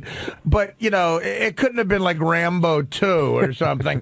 It had to be that. And the only thing, by the way, that I buy that has the word Yaya in it is the Stones album. Right. But so that's the movie. So now I'm sitting there and my mother had made sausage and peppers for the game, and her and my uncles were coming over. So I didn't want to get fucked up, but around the first hour, and I was sitting next to this poor woman who had no idea what I was doing. The first hour goes by, and by the 45 minutes in, the withdrawals are coming. So now I'm going to turn green, and I'm going to get violently ill, like the Hulk. And if you read the new chapter in my book, I wrote a new chapter in my book about when I missed the Saget roast, and basically in the new chapter I say after doing I went on a heroin binge for 3 days. You're not supposed to take Subutex within 12 hours of heroin because you'll get violently ill. So to try to make it on the plane for the Saget roast, after a 3-day heroin binge, I took a Subutex. Big mistake. I actually turned green, and I told my friends with kids, if they're big Hulk fans, I can do a party because I found the exact combination of drugs you need to turn green, and I would do it for the kids again. I just wouldn't have the muscle tone of Lou Ferrigno. So I haven't found the drugs to do that yet. But so should call Casey Armstrong. Oh, that's horrible. If Casey wasn't homeless on a beach right now, he would have heard that. But so now I'm on the plane. There's a woman next to me who looks like a vice principal in Cleveland or something. Yaya's Sisterhood comes on. She's watching it. She's enjoying it. I'm starting to turn green. And before the Percocet even, I'm like saying, I felt like saying, and I've done this before, I felt like saying to the stewardess, what if I was a terrorist and I went nuts? You got to have something to tranquilize me. There's got to be something up there in a cockpit. You hit a guy with a needle in the knee and he goes out, So I didn't want to do that. So I said, fuck it. And I just didn't care. So with this woman right next to me, I order an enormous Jack and Water with just a splash of water. She brings me a Jack and Water. I asked for 2 of them. She brings me 2 Jack and Waters. I gulp down the first one. That alleviates the withdrawals a little bit. Now I take out the pill vial I have with the 25 fucking a Percocet in it, and like where her iced tea is, I just pour them all around so I could just pick out. I could pick out them like you'd pick at an M&M. You know. But what's the difference? There's not green ones and red ones. No, but I just poured 25 Percocet by her drink, and one fell on the floor, and I tried to grab it. I said, "Excuse me, sweetie, I just have to get my aspirin," and she like moves her leg. So now I have 25 Percocet in front of me. So now I got the drink in me, and I'm like, fuck it, I can't do this. I got another 3 hours. So I take 5 of them immediately. I just pop them. And now it's okay. It's all right. She's looking at me like, what's this poor guy doing? Clearly, I'm screaming for help. And 5 makes me feel all right. I take another 5. I gulp a little more Jack Daniels. Now I'm feeling like, Miles Davis at Carnegie Hall. I'm like, I'm great, man. I'm Sade all of a sudden. And if she did drugs. And but the fucked up thing is now I could finally enjoy the movie. So it's like, so now I'm starting to ask the chick, so what happened in the beginning? Like, why is Sandra Bullock mad at her? Like, and so as I took more Percocet, why is he treating her like shit? This is horrible. Yeah, right, Ralph. I'm going like, oh, come on, that didn't happen. He's not calling her back. And then I'm like, I figured the more I took, the better I'd feel. So I took. On the plane, I took about 19 of them. How long does it take? Like you take that first round, right? Yeah. And you feel good, and then you get paranoid that it's not going to last. How long between that first round and then like more? Can you wait 10 minutes, or is it like almost like instantaneously? Like Ralph doesn't know. He hasn't done this a million times at the Sound Factory. But well, I'm just wondering how you take yours. Yeah. Ralph's looking for suggestions. I like to wait it out a little bit. The first 5 I took because I had just gulped the whole thing of Jack. In about 2 minutes, you're going, all right, man, all right. But then it wears off a little bit, and you're worried about losing the buzz. You take the next 5. On the plane, I took about 19.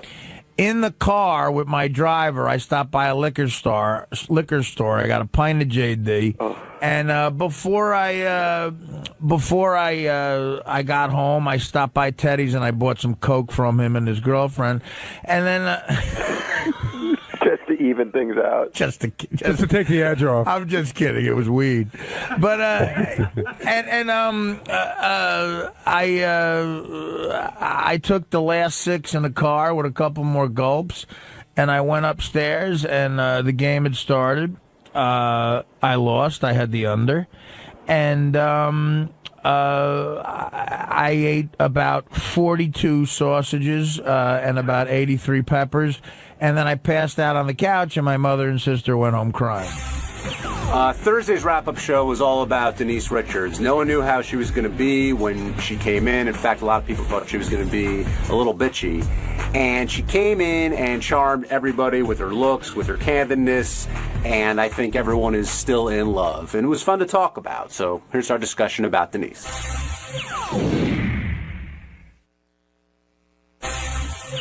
I think everybody fell in love with Denise Richards today. Yeah, first of all, she looked phenomenal, just phenomenal.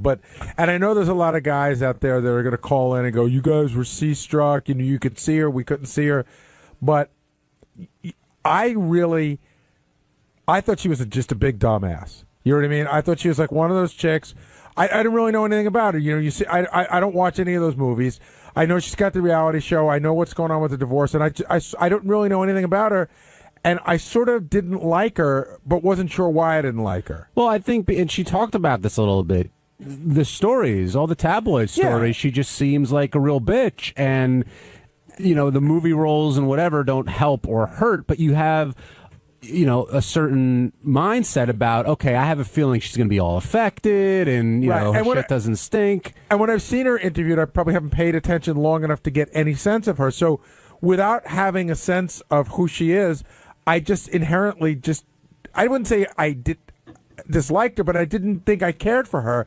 The second you see her, okay, great, of course you're seeing her, but she's totally charming, very nice, very sweet, and also, seemed like she was into everything. And then when she walked in there, there wasn't a question you could throw at her that would make her not want to answer it. And so I ended up completely changing my opinion of her, and I think the audience did too. That's the other thing, which is so true. There's so much material there between the Charlie Sheen stuff and the Heather Locklear and this and that.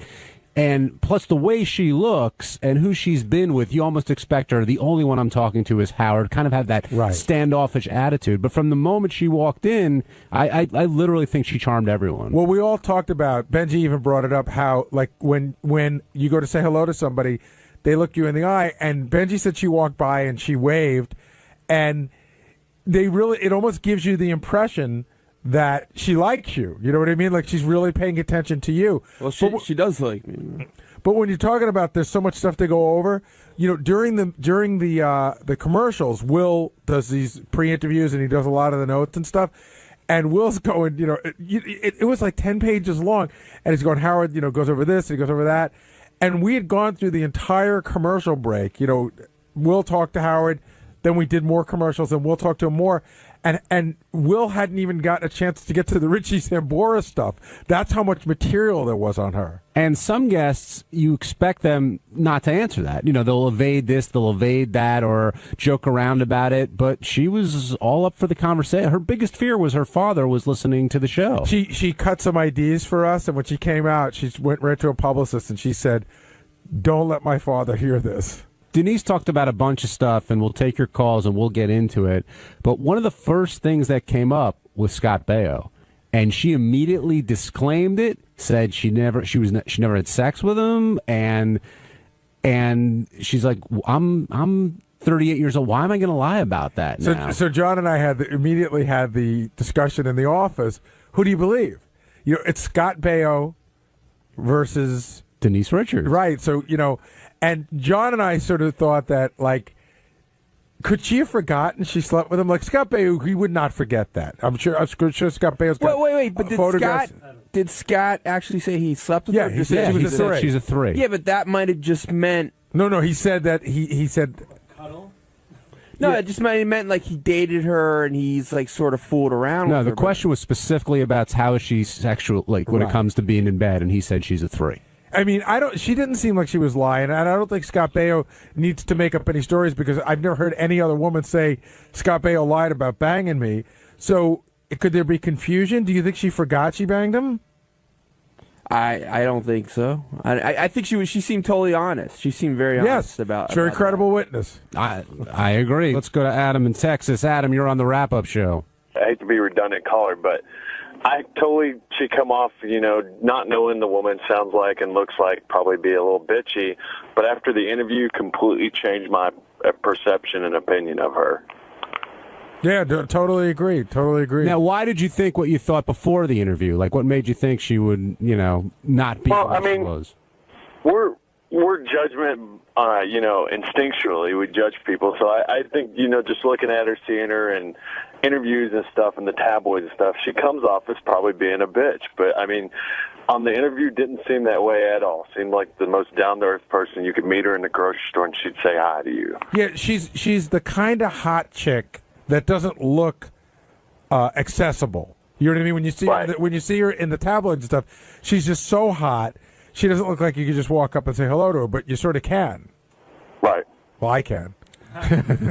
but still. All right. Okay, go throw another ball. All right, thanks. Glad you liked it, Adam. Let's talk to 𝗵𝗿𝗿𝗱 in Syracuse. 𝗵𝗿𝗿𝗱, you're on the wrap-up show. How you guys doing? It's great to talk to you guys. Baba Booey, hey, urinary tract problems, no big deal. I hope you make it through it, though. Thank you. All right, it was my question for you guys. Denise Richards is fucking gorgeous, no question about that. But I feel like there was this opportunity for you guys to kind of ride on her because she's made a couple of hilariously bad movies. I mean, in the second to last Bond movie, World Is Not Enough, she was recently declared the worst Bond girl of all time in that capacity. I feel like, is she really the actress we think she is, aside from the hotness? Yeah, but I mean, what do you have a guest in for? Do you have a guest in so that you can have the kind of conversation that we had today, or do you just want to punch him in the face and make him feel like shit and then shut down? So no, I think not shut down, but make fun of. You came up with and the conversation was amazing. Her candidacy about Stamos, about to the end of her career and what she's been like since doing the nude stuff. She's outstanding. I was just saying, it's a funny thing that could be played on. Yeah, but Cambo, do you think that Howard was praising her for her film biography, her filmography or her many roles? He said she's great in Starship Troopers for obvious reasons. Not Mean Girls, Wild Things. Everybody raves about that. I mean, it's getting applause from the red-blooded American males in here. And yeah, she's made a couple clunkers in the Bond movie. She wasn't so great, but no one really cared today. It was more about, her look and her relationships and all that stuff. Right. You wanted to talk to her about listen, if I said you were having her in here, you'd say, boy, I want to ask her every question about sex I can. I want to know what she's like. Oh, yeah. So here she's fielding every question. Why do you want to buzzkill it with saying you sucked in a Bond movie? Or what happened on the set of Undercover Brother? Absolutely right. It wouldn't fit. Yeah, it wouldn't fit with the flow of the way that the interview conducted. I absolutely agree. Maybe if you make fun of it at the beginning, but I absolutely agree. And then you got a wonderful interview. She was incredibly candid, and I have this thing about thinking about her next to Pam Anderson now that I just can't get out of my mind. So yeah, you're not alone. All right, thank you very much for your call, Cambo. She talked about Stamos a lot. We all know Stamos. He's the nicest guy in the world, a handsome guy. Does this make you hate Stamos even more? Because man, he's almost impossible to hate, which is the problem. I mean, he is a really good-looking guy, but he's a super nice guy. And he clearly never makes women feel like shit about themselves after he dates them. I mean, he's got it all. Yeah, he pisses me off, but in a good way. I love the guy. Yeah, I think it's also like when we've talked about other jealousy things. It's like if Gary was dating Denise, I'd be really, really fucking pissed about it. But Stamos is so out of my league, and Gary, I don't think you are.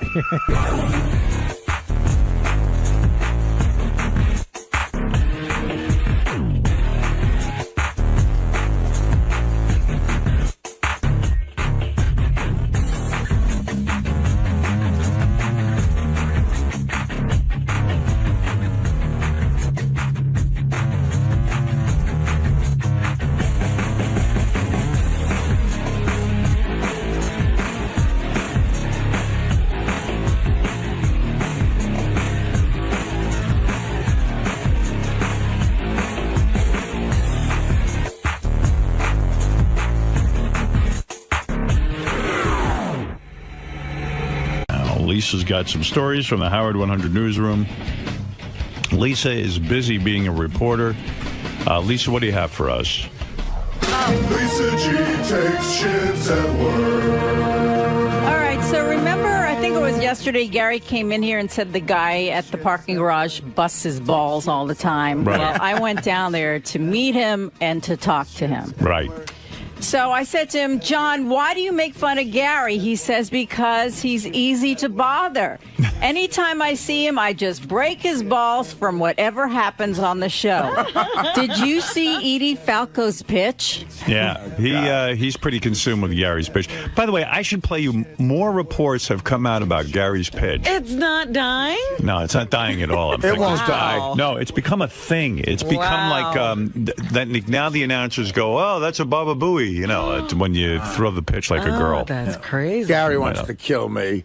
Yeah, Artie just bummed Gary out bad. I did, and I'm sorry, Gary. I'm just busting balls. What did he do? I don't want to go into it. No. It's good. All right, Artie likes that song by Anne Murray, Dreamin'. Yeah. I admit it, and it's kind of a gay song, but I admit it. Dreamin'. So on Artie's iPod, the Anne Murray's picture comes up, the artwork from the album comes up when you play Dreamin'. But so Artie changed it, and it's a picture of Gary pitching. I know. He just showed it to me. So you showed it to Gary? But you know how... And Artie was like laughing for a way long time at the joke, and Gary got upset and left. Well, you know why I was laughing more? You just saw the picture, but if you hear it with this song, because I had my headset That just goes on and on and on. Well, Howard, I have an announcement. Yeah. I can't get a major league team to let me throw a pitch out because everyone thinks I'm a dirtbag. I swear to God, they just don't want anything to do with me. Right. But the Trenton Thunder, who are a minor league team in Trenton, New Jersey, the guy said you can throw the first pitch out. So, you know, it's not as much pressure as Gary, and I admit that. But if you want to film it, I'll throw the first pitch Absolutely. out. I'll put my money where my mouth is. Is it the same distance from the mound to It's regulation. Yeah, it's 60 feet 6 inches. All right. Well, maybe you'll crack under the pressure. I might. I'm going to put my money where my mouth is. All right, here we go. All I can guarantee. What is that? Howard, it's totally not the same. It isn't. I know, Gary, and I said that. Artie doesn't give a shit about Trenton. He loves the Yankees, and Yankee Stadium is like church to him. And if he had to stay at Yankee Stadium, he'd probably still make the pitch, but throwing a ball in Trenton is meaningless. You know what? He knows I'm going to be way better, and he's pissed. Why is it meaning? I understand this. Artie admits it's less pressure for him, but this is the closest he can come. It's about where it takes place and what it means to you. I see. No. There's pressure on me now. Gary, listen.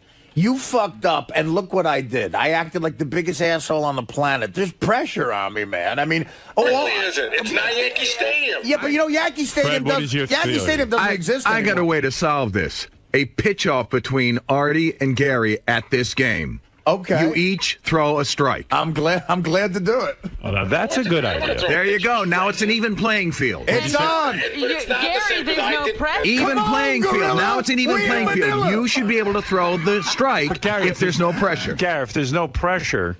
Yeah. You should do fine. Right. Should be a slam dunk. What are you, a big Thunder fan?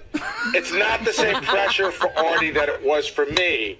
So the comparison. So what about Fred's idea that if you both throw? The point is that Artie should throw the first pitch out at Yankee Stadium. Well, maybe until that happens. Yankee Stadium doesn't exist anymore. There's that shit fucking pussy field they built next to it. So I can't do it. But come on, Gorilla. We in Manila.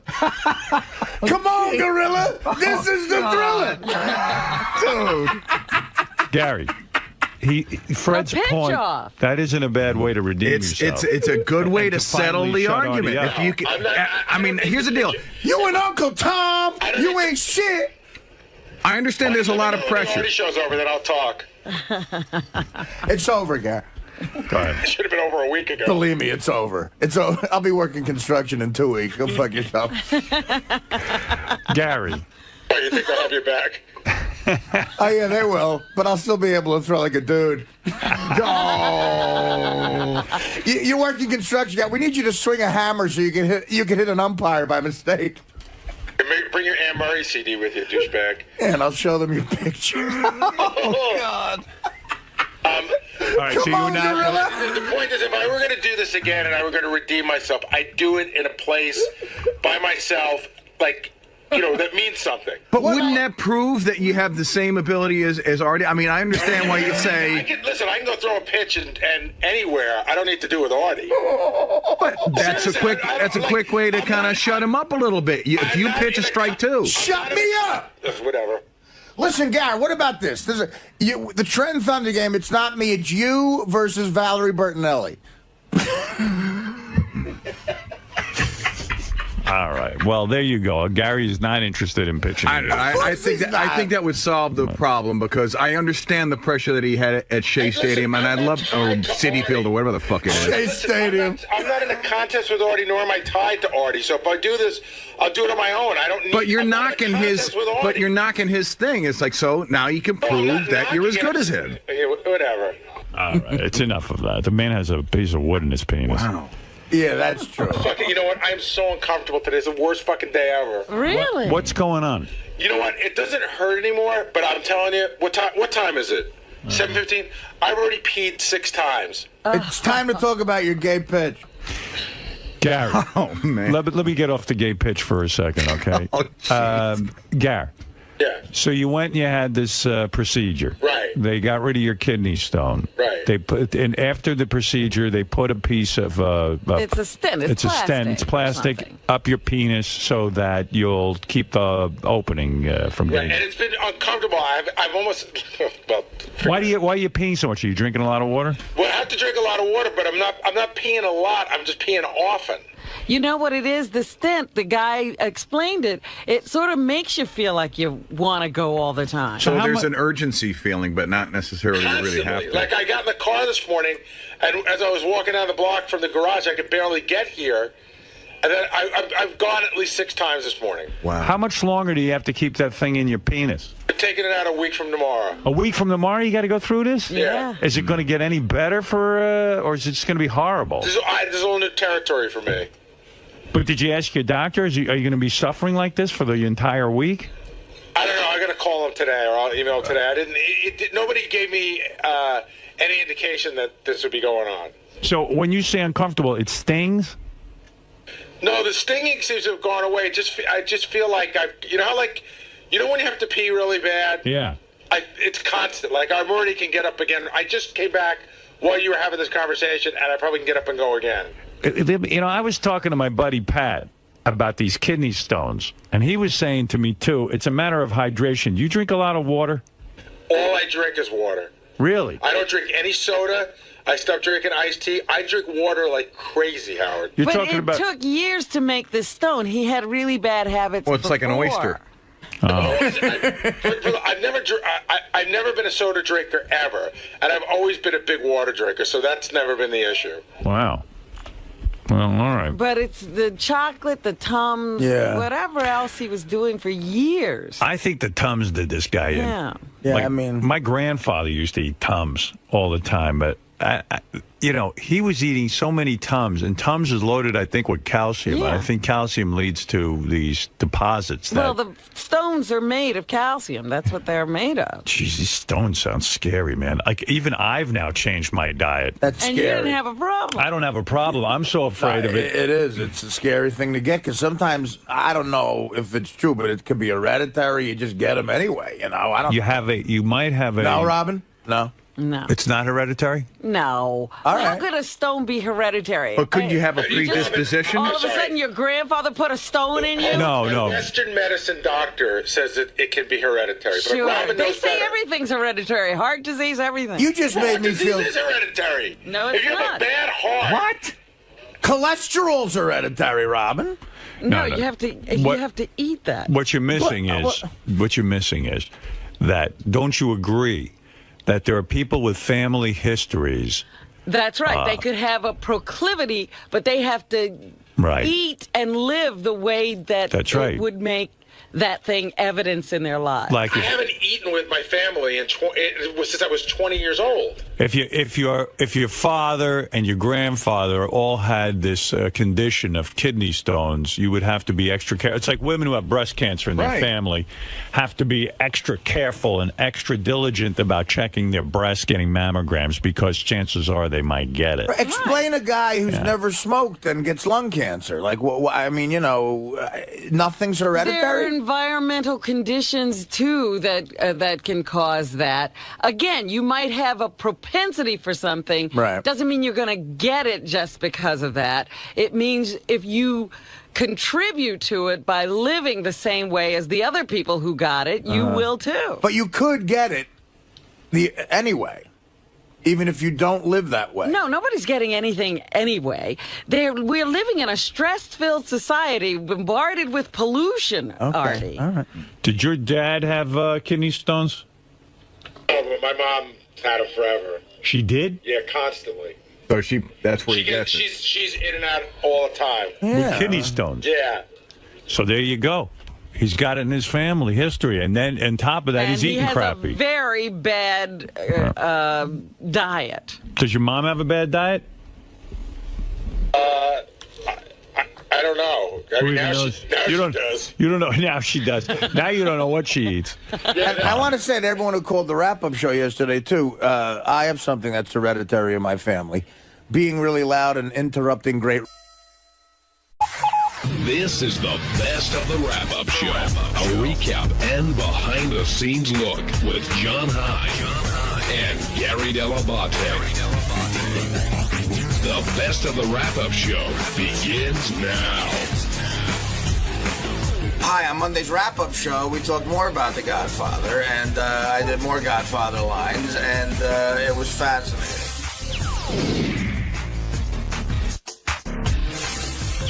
We should lead off with today's featured guest, and that was literally a legend in film, Francis Ford Coppola. I can't believe he was in. I can't either. And I told Howard as soon as we went to break, you know, here's a cool thing. You book the guy, he shows up, Howard calls for him, you bring him in and sit down, and I start to watch the interview, and there's always that first couple of minutes that's a little bit like, well, what's he going to be like? Is he going to have a sense of humor?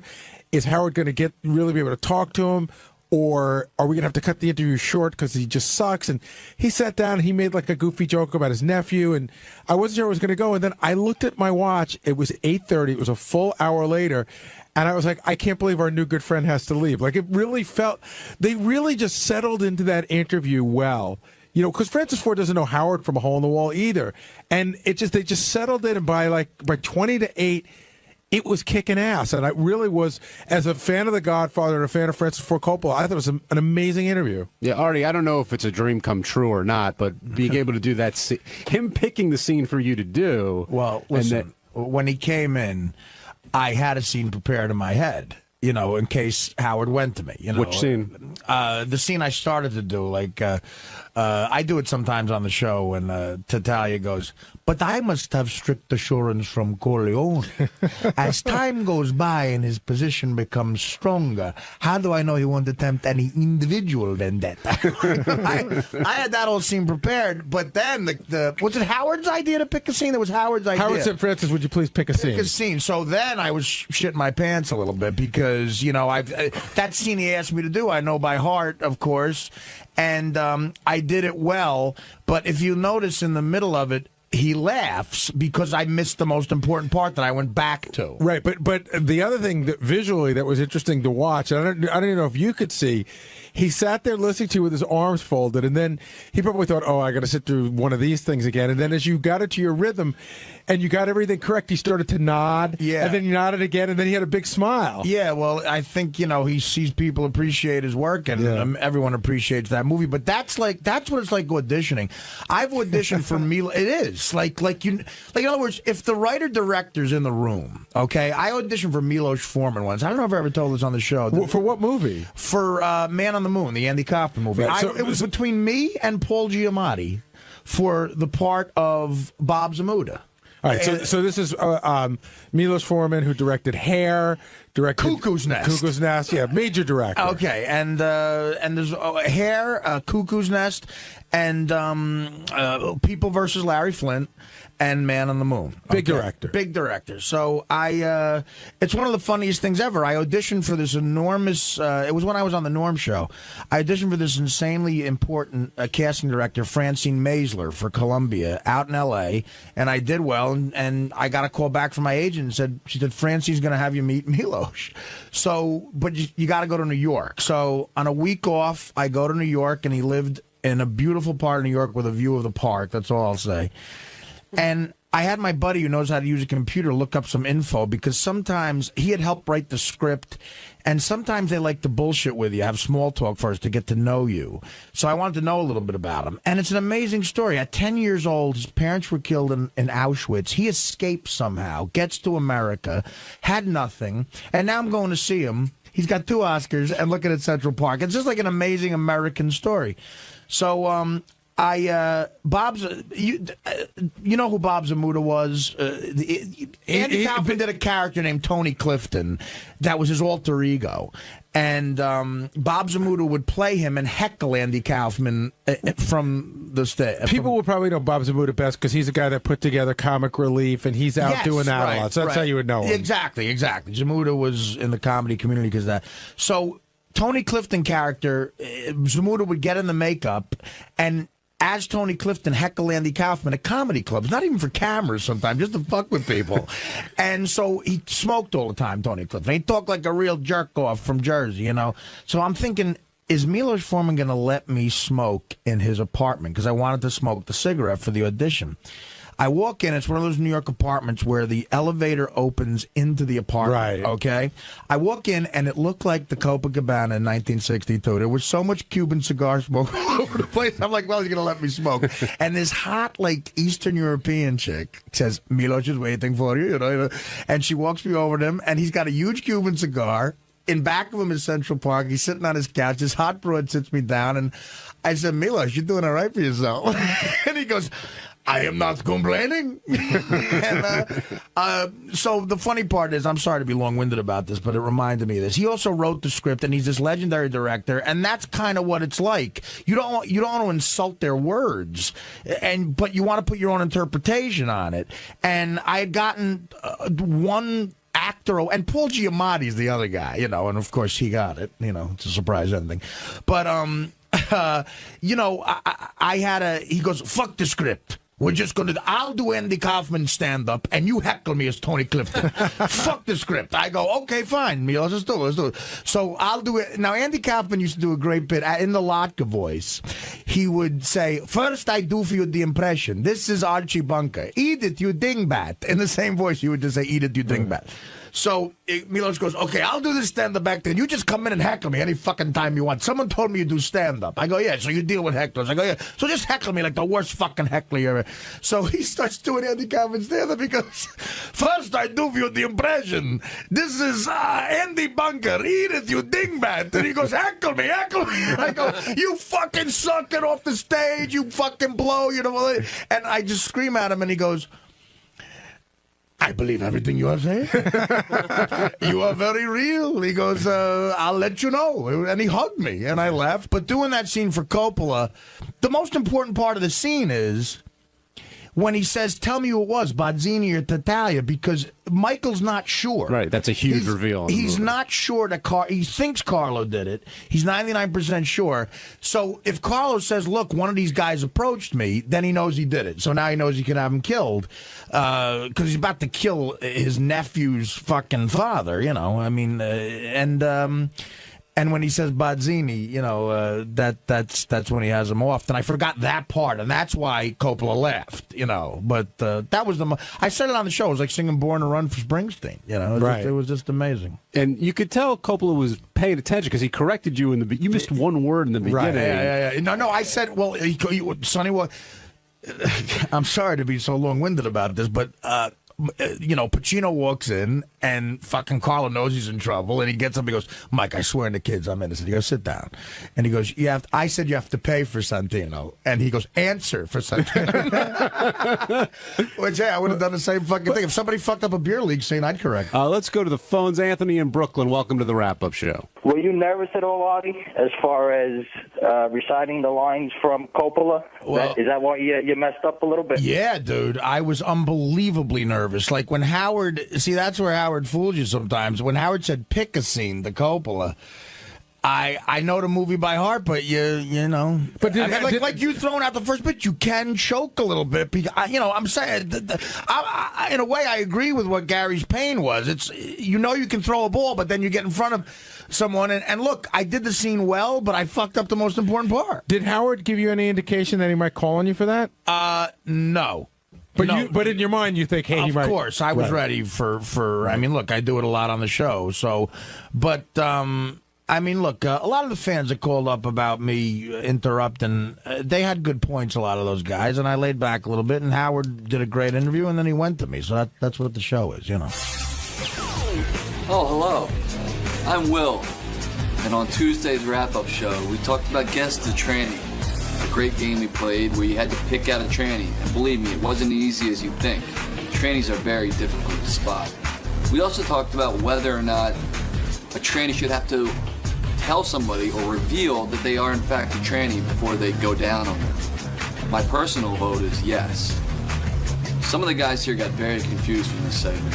As you'll see, this tranny is quite the look. Check it out.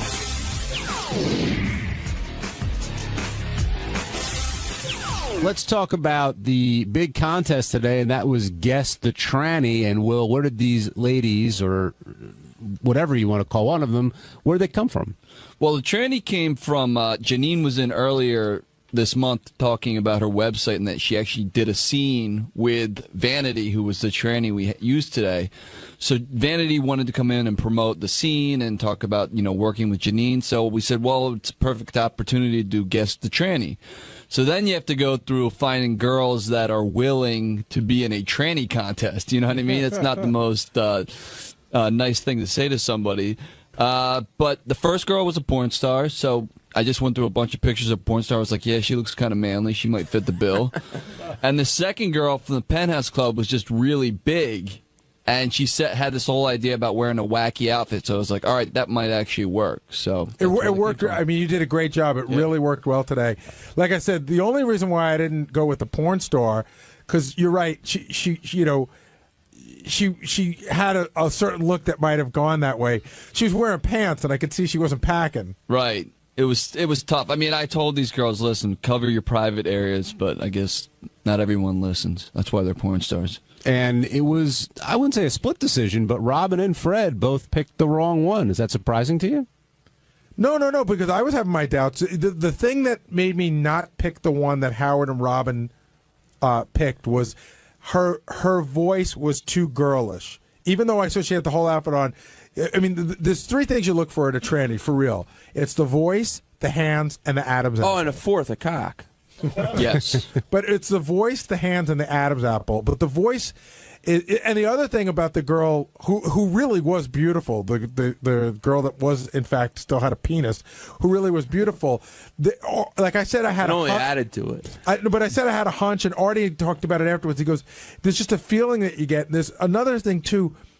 When these guys like try to become women, they have face work done, and it's not always natural. That almost makes them look like a little Asian. Do you know what I mean? Right. Like she was a little bit pulled, but she could. Ralph called in later. It's like, oh God, it's so obvious. Listen, you're in a bar. It's dark. You've had a lot of alcohol. She looks like a chick. I don't know. I don't know. Like I agree with Howard. Like they're under scrutiny. There's only 3, so it's a different environment than being in a bar. But as soon as you just knew it. You just felt it. That was a dude. I knew. It's so hard to say that. No, though. I was still good. I mean, there was still like I wouldn't have been shocked if if like someone else did. But if I had I would have bet all my money that was the guy, and I did. I mean, that's who I said.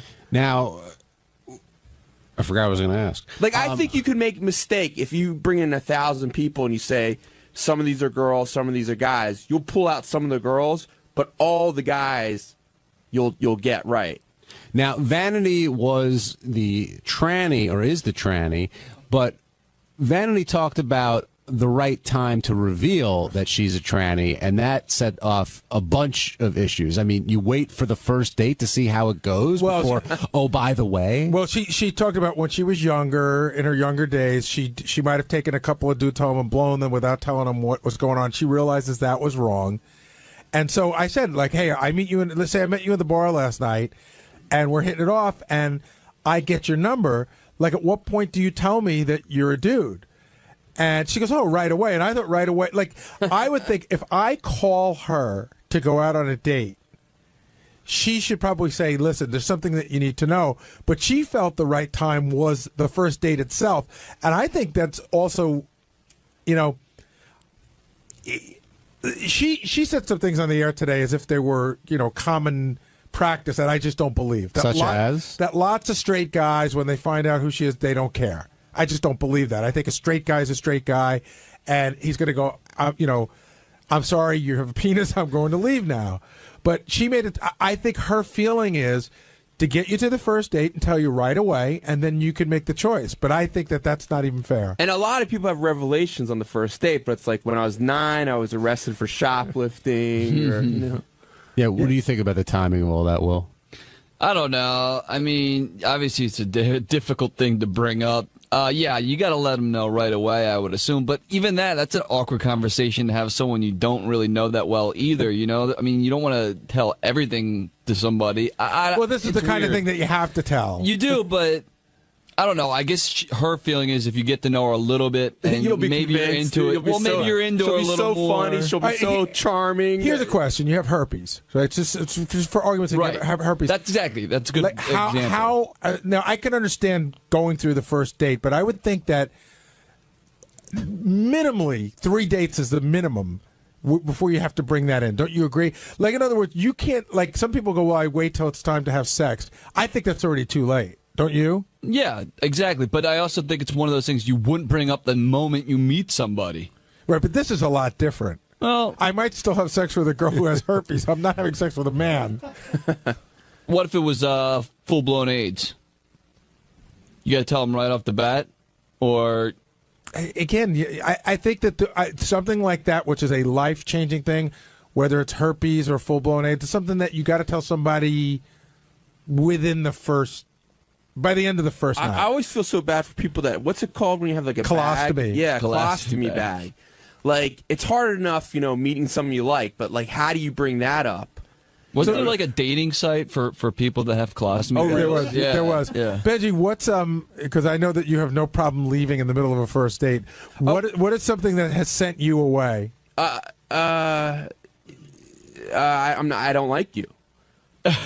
when they said that. No. But I mean, has someone ever told you something about them that you were surprised to hear that was such a big revelation that it made you sort of say... I can't think of anything, but I was actually wondering the opposite. Like, if you... Because I think I'm a real nice guy. I'm a gentleman. But if a guy or a chick tells me she has a cock in the middle of dinner, I don't think we're going to have the rest of the dinner unless it's, like, so interesting as a goof. I want to, like, tape record it for the show or something. Like, what do you continue with the date? If you have like plans, let's say you're taking her to the theater, first dinner, then theater. Does she still in get other to words, the play? I've got tickets for Jersey guys, have a meal, Jersey boys, see a show. I mean, I don't know how. It's a terrible thing to say, but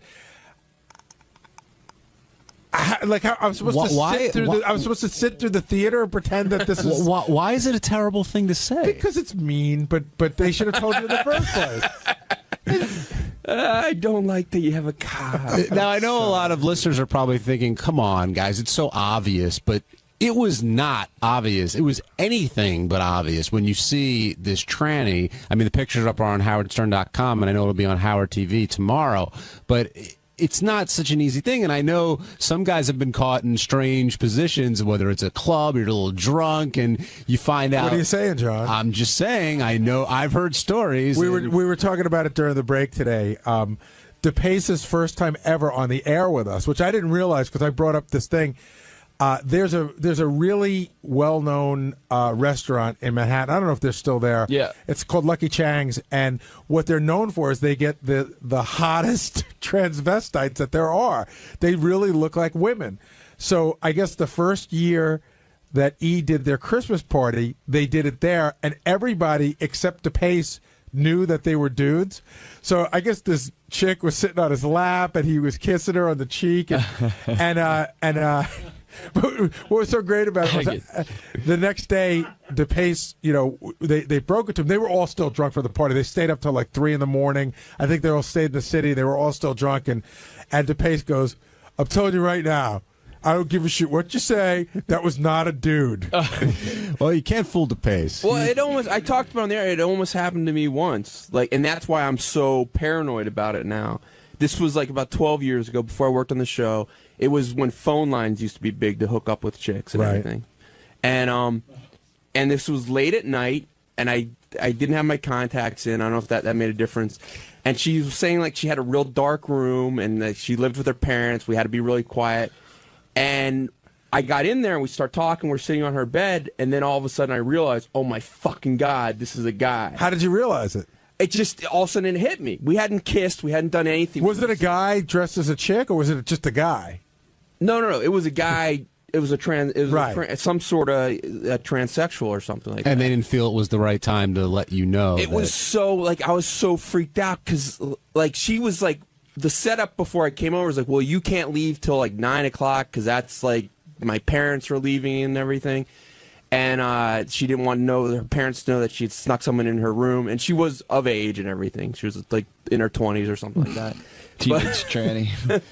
But she had all this the only thing worse than a pedophile, than a tranny fucker is a pedophile. But tranny fucker. she had all this satanic stuff like he hanging looked like in her a girl room because he was 13. She had like skulls and like bats hanging, and I was so freaked out. So I thought of listen, I have to tell you, I have a girlfriend, and I was going to cheat. I can't do that, and I started crying about it. You didn't mention the skulls and the bats, or no. I just I was like, I can't do this. And I started crying, and she was like, well, you can't leave, but she was like cuddling me. Oh, that's so sweet. That's the sweetest thing I've ever heard. Wow. Hey, what's up? It's Jason, and on Wednesday's wrap-up show, Scott the Pace, everyone's giving him a hard time for saying that he hits his dog, and knees the dog in the chest, and does God knows else to that poor creature in his house. And I don't know why he can't be more like me with my little dog Teddy at home that I just love, and I just put my little nose up against his belly and I go, oh, Teddy, oh, you're such a good boy, you're such a good little man, good little man. I don't think Scott has it in him, so fuck him, he's an asshole. Now, excuse me, I had some business to take care of. Get the fuck out of here.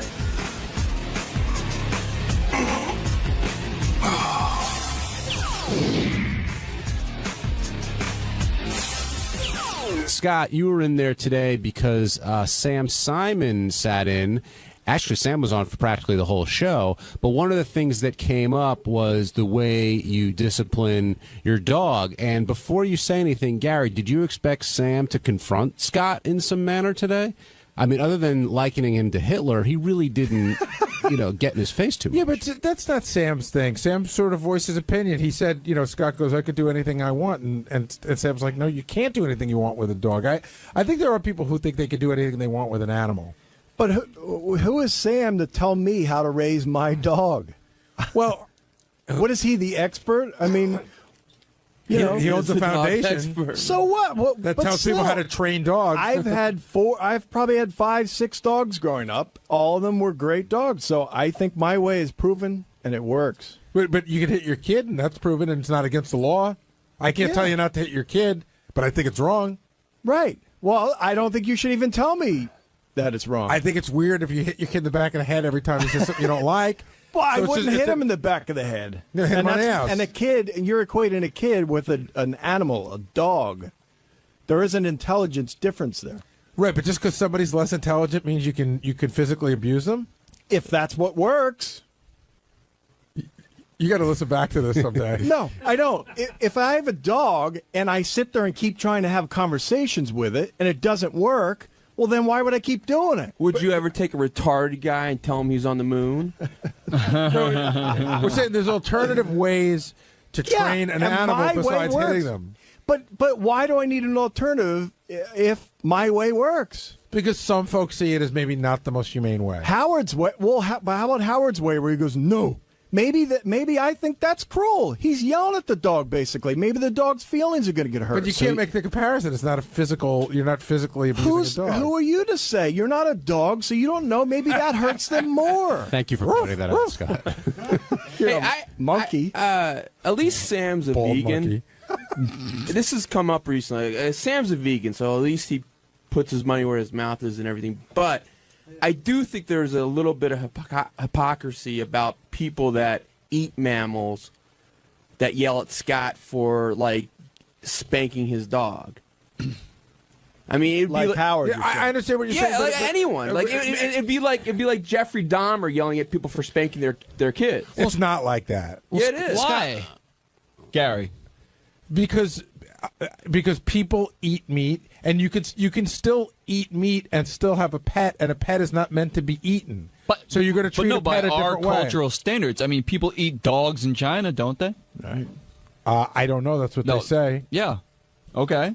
But in this, so if he goes to China, he can eat and beat the dog. But here it's okay there. But here it's a different culture. Well, that's interesting. But in my house, why is that interesting? There's a lot of things that we don't. Hold on. There's a lot of things that are acceptable in other parts of the world that aren't here. Is that so weird?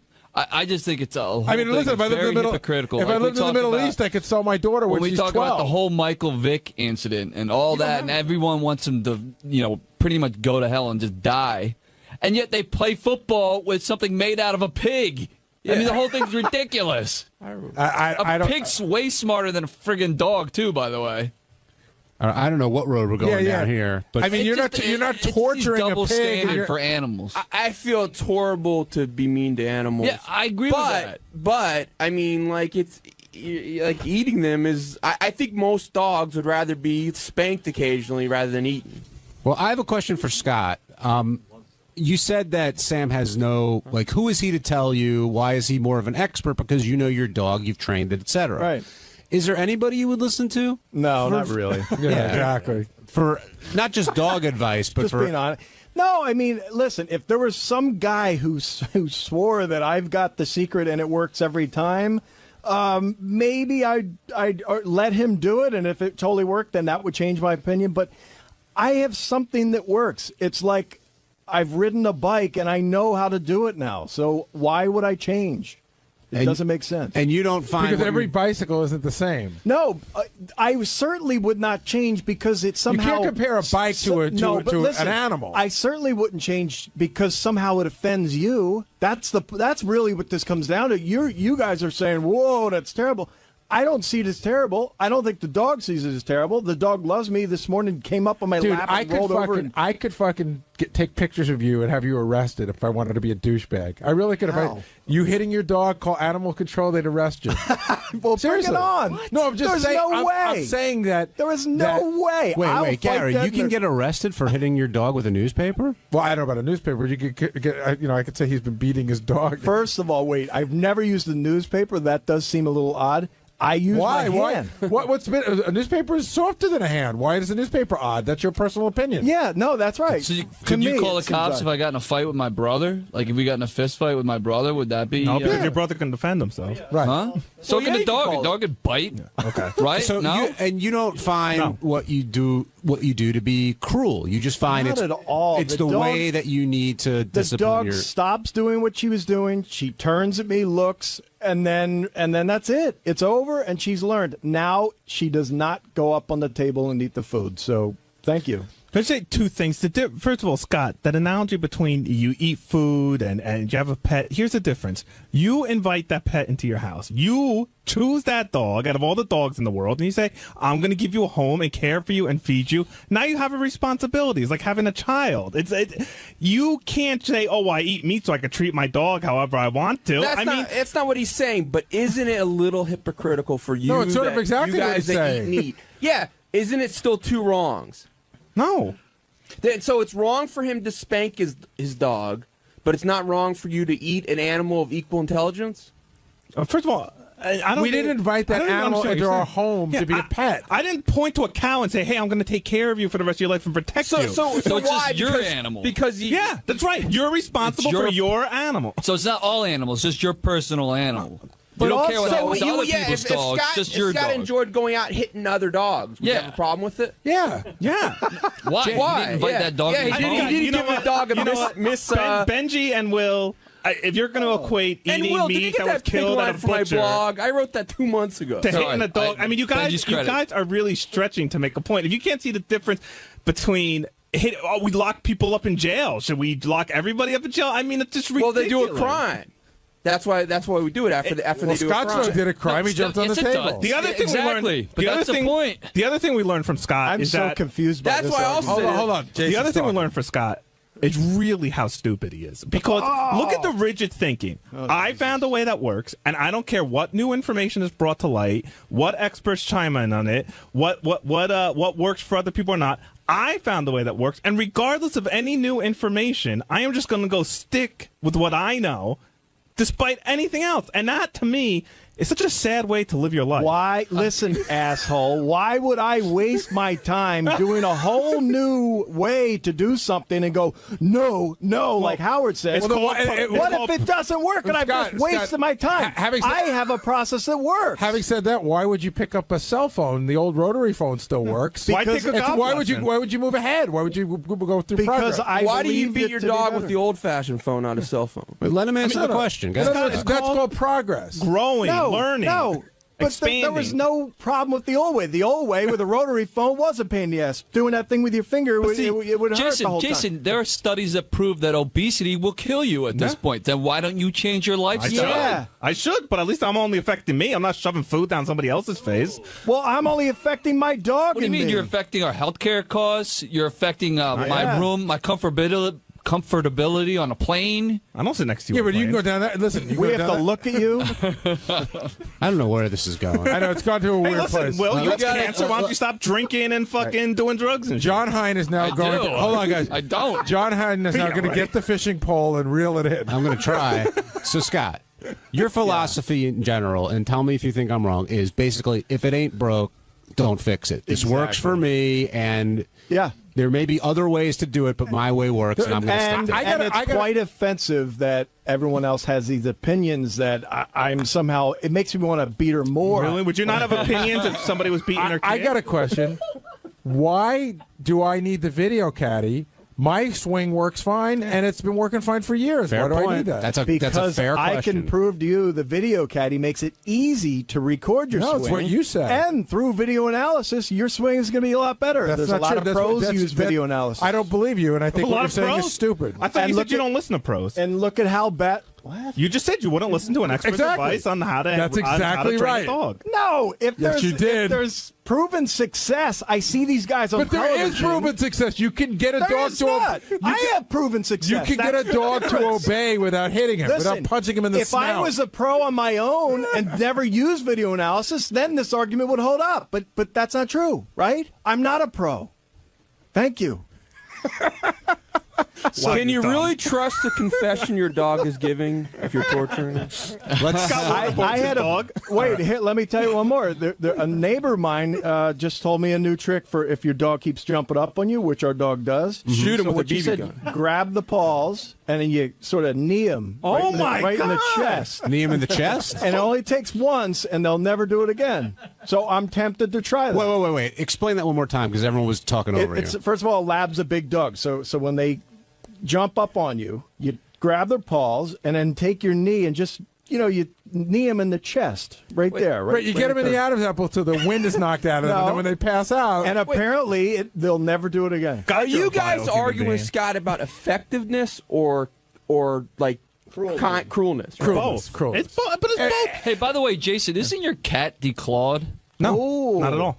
Full claws. Come over and look at them tomorrow. Listen, Benji, if every day when you interrupt, hold on, Just terrified to come up. I want to say something. If every day if I felt you interrupted the show, if every day you did that, Tasered me? no, I punched you in the head as hard as I could. Right. That would be effective, but it's Right. not necessarily the right way to do it. I agree. but But I'm saying, but you guys seem to be saying to Scott that this is more effective. The problem with your analogy No, we're is saying it's as effective and more humane. you could use words. He's a person. That's the difference. Do you talk to your dog? Do you ever use words with him? Do you say no? Yeah, but I don't yes? expect them. Yeah, no and yes, maybe. Calm. And they eventually learn those words. But I don't Stop. expect if I have a full sentence communication with them that she's going to turn around and answer me. I have this problem What with if the you dog, write it by down? the way. What's that? If I could say that it's a big problem that we've been working with the trainer with about Teddy, and he's a much smaller dog than Scott's dog. But Teddy the dog jumps up when you walk in. And what Janice and I have been working on is, and it's effective, but yes, it takes a couple more days than kneeing the dog in the stomach. See? But when you walk in and the dog jumps on you, you just ignore it. You don't give it any sort of attention whatsoever. You just walk away and ignore it. And I'll tell you what, after 3 days of doing that, it's like a whole new dog. It's like a whole new dog. And let me tell you something. I haven't had a knee it in the stomach, pull its tail, smack it on the head. I had to put up with 2 extra days of the dog jumping on. Jason, what do you do when it won't put on its little Derek Jeter jersey? He never had to. Let me tell you something about the Derek Jeter jersey. He pulls that jersey out of his little toy box and brings it over to me. Did you tell Derek Jeter the other day about the jersey? If I only had the time. I think Jason's dog's more tortured than Scott's. On Thursday's wrap-up show, we had superfan Jillian Barbie Reynolds, and lots of stuff came up, but we had two surprise visitors. for Well, you. Sal and Richard, two of my absolute favorites, dropped by because everybody's been hounding them lately, like, why are you guys in your cubby hole? What's going on? So they sort of come out of their hibernation to talk about what's going down and what's really pissing them off. They don't freak you out at all. Oh my God, no. I love them. When I hear the phone ring, when I'm listening in my car and I hear ring, I go, yes, it's a phone. Who's it going to be? Jillian on the wrap-up show. Here we go.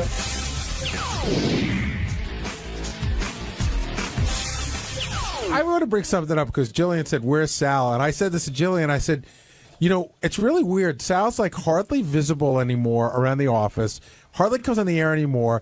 He's like, I don't know whether you're being introspective or whether you've been given the edict to not come on the air, but you've sort of disappeared in the office. No, I mean I've just been working in the back. I know, but your work is great. I'm not talking about your work. I'm talking about the rest of Sal is missing. Those guys hide themselves now. They close the door. But they're doing such good work in there. But it's clear that you guys have some sort of a beef. Something's going on. Okay, I personally don't have a beef, and I don't think Richard does as well. But the thing is that, Howard right now, it's the show lately seems so congested, and it seems like Howard's head is all over the place. And, there's a certain rhythm to the show. And I feel like I don't want to be that guy, that's going to come in and cause the explosion. You know what I mean? I don't want to be the guy that pulls the last card where the house of cards falls in. Totally understand, but how did you come to that revelation after 3.5 years? It took because I'm an idiot. It took me 3.5 years to get it through my thick brain. A normal person probably would have gotten it in 3.5 minutes. So I kind of, I'm very particular about my spots, and unless I'm really passionate about something, I decide to stay away. But I don't even hear it. Like you and Richard used to roughhouse in the halls, and I have to yell at you. Yeah. Like you guys don't come out of your hovel. No, we don't. We found a new Tradio database, so we've been calling them like from 6 a.m. literally to about 1 o'clock. And we've been doing a lot of that, a lot of editing. We just recently went on the street for the homeless games and stuff. Right. We've been cutting that up. So we've been doing a lot of work in the back. So, Howard said 1 billion times, get in the back, get in that cubby hole, go back and do your prank calls, get the hell out of my studio. So we're kind of getting it now, and we're not hiding, but we're focusing more on the back. As far as Will and stuff and being in the pit, that's a different story. Will spoke about it last week that Richard really doesn't want to bother those guys as well, and that's Richard's thing. He could speak. But where are about it. you? I don't see you in there that much. No, I was in there today. I put up the porn clips today, the new porn clips that Howard spoke about. I put up a real bad Michael Jackson joke that Steve talked me out of when he was talking about Michael Jackson. I put up a couple of jokes, so I'm still in there. All right. I love that you're doing the Tradio stuff. It gets better and better and better. And even with Richard, if Richard puts up media, I'll go in as a courtesy to Will to let him know that this. What do you mean by that? Well, let's say Howard's in the middle of a conversation and he's talking about an old lady. Like, we'll put up a Blue Iris song, like, here's a song that she sang. So you do that now. Richard doesn't do that. Richard does that, but if Richard comes up with the idea at the moment, like, hey, I'm going to put up this Blue Iris song, I'll go in and tell Will. You're Richard's spokesperson. In other words, in the pit. Richard won't go to the pit anymore, is what you're saying. Yeah, he doesn't want to bother them, but did anybody notice that he'll still put up the media with me. Contributes. He's still contributing. He contributes, but he doesn't want to deal with the likes of Will. He's not crazy about the pit, lately. Did anybody notice he shaved his head, Richard? I did. I said when I brought him in, he looks like Lex Luthor. Oh, Richard, you're more than welcome to come down. He's working hard, and he has, according to him, he has no beef with anybody, but he prefers to stay in the back and not ruffle anybody's feathers. That's again. How did he come to that revelation after 3.5 years? I don't know. I think so. He's been here for 3.5 years, being Richard, and 3 weeks ago or 4 weeks ago, he decided that he's going to stay in the back. Well, he works really hard, and I know guess we know you work hard. Will rubbed him, I guess, the wrong way. It was like one too many times where Will said, "Get the fuck out of here, leave me alone." Well, Richard's going to come down and speak his mind. We were talking before about how everyone really hasn't seen you a lot lately around. And Sal said you guys are just busy in the back cranking away on different stuff. Yeah, well, the thing is, we've kind of found out that just keeping to ourselves and doing our work and stuff is kind of works better for us. It's but I understand that, but something must have changed along the way. Because the other I did get into it with Will a while back, but we were just talking. No, everything's cool.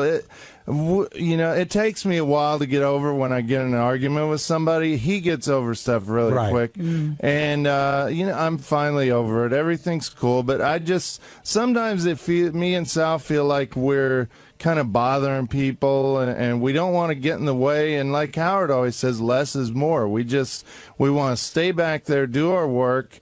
We don't want to, bother anybody. We don't want to get yelled at or get ragged on, and we just kind of do our thing. Can I ask these guys a question? And probably is more towards you, but as a super fan of the show, it feels like sometimes that Sal and Richard, you guys are damned if you do, damned if you don't. So they're back there doing their thing. Then they come out and it's like, oh, fucking go back in your hole, and you're too out here too much. You want too much attention. You just fucking try to be funny. And then they go and they're doing their thing. Like, where are you guys? What's wrong with you? You're not. It's like. Well, yeah. I mean, part of the beauty of, I would say, less of Richard and more of Sal is that there is a middle ground, and Sal doesn't know where it is. Sal doesn't know where the line is. Which At Howard's wedding? Well, just in general, but Sal, we I got your ticket, by the way. Thank you.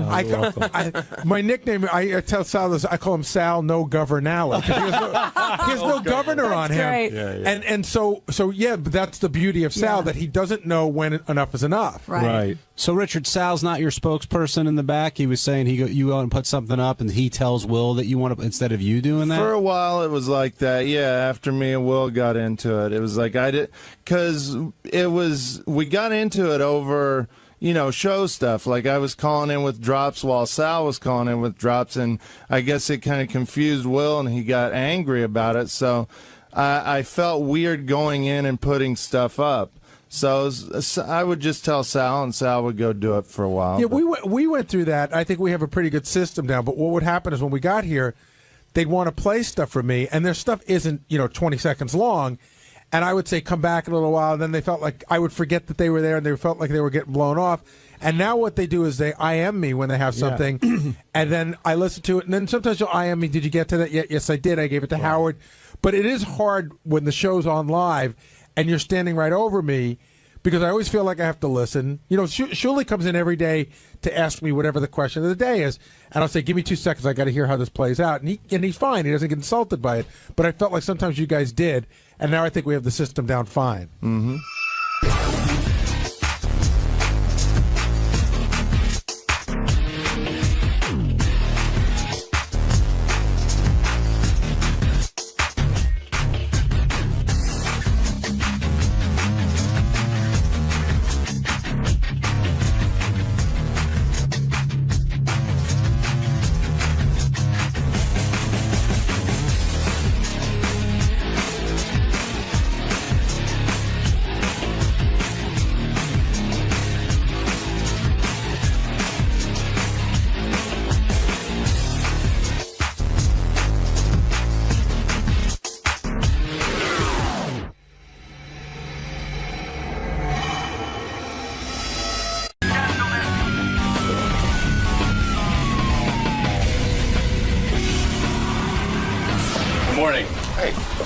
Today, sir? I'm good.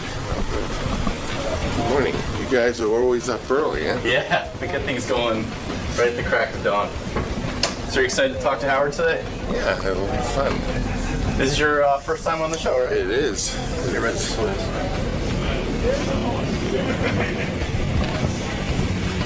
So you've got your new movie coming out? That's right. Tetro.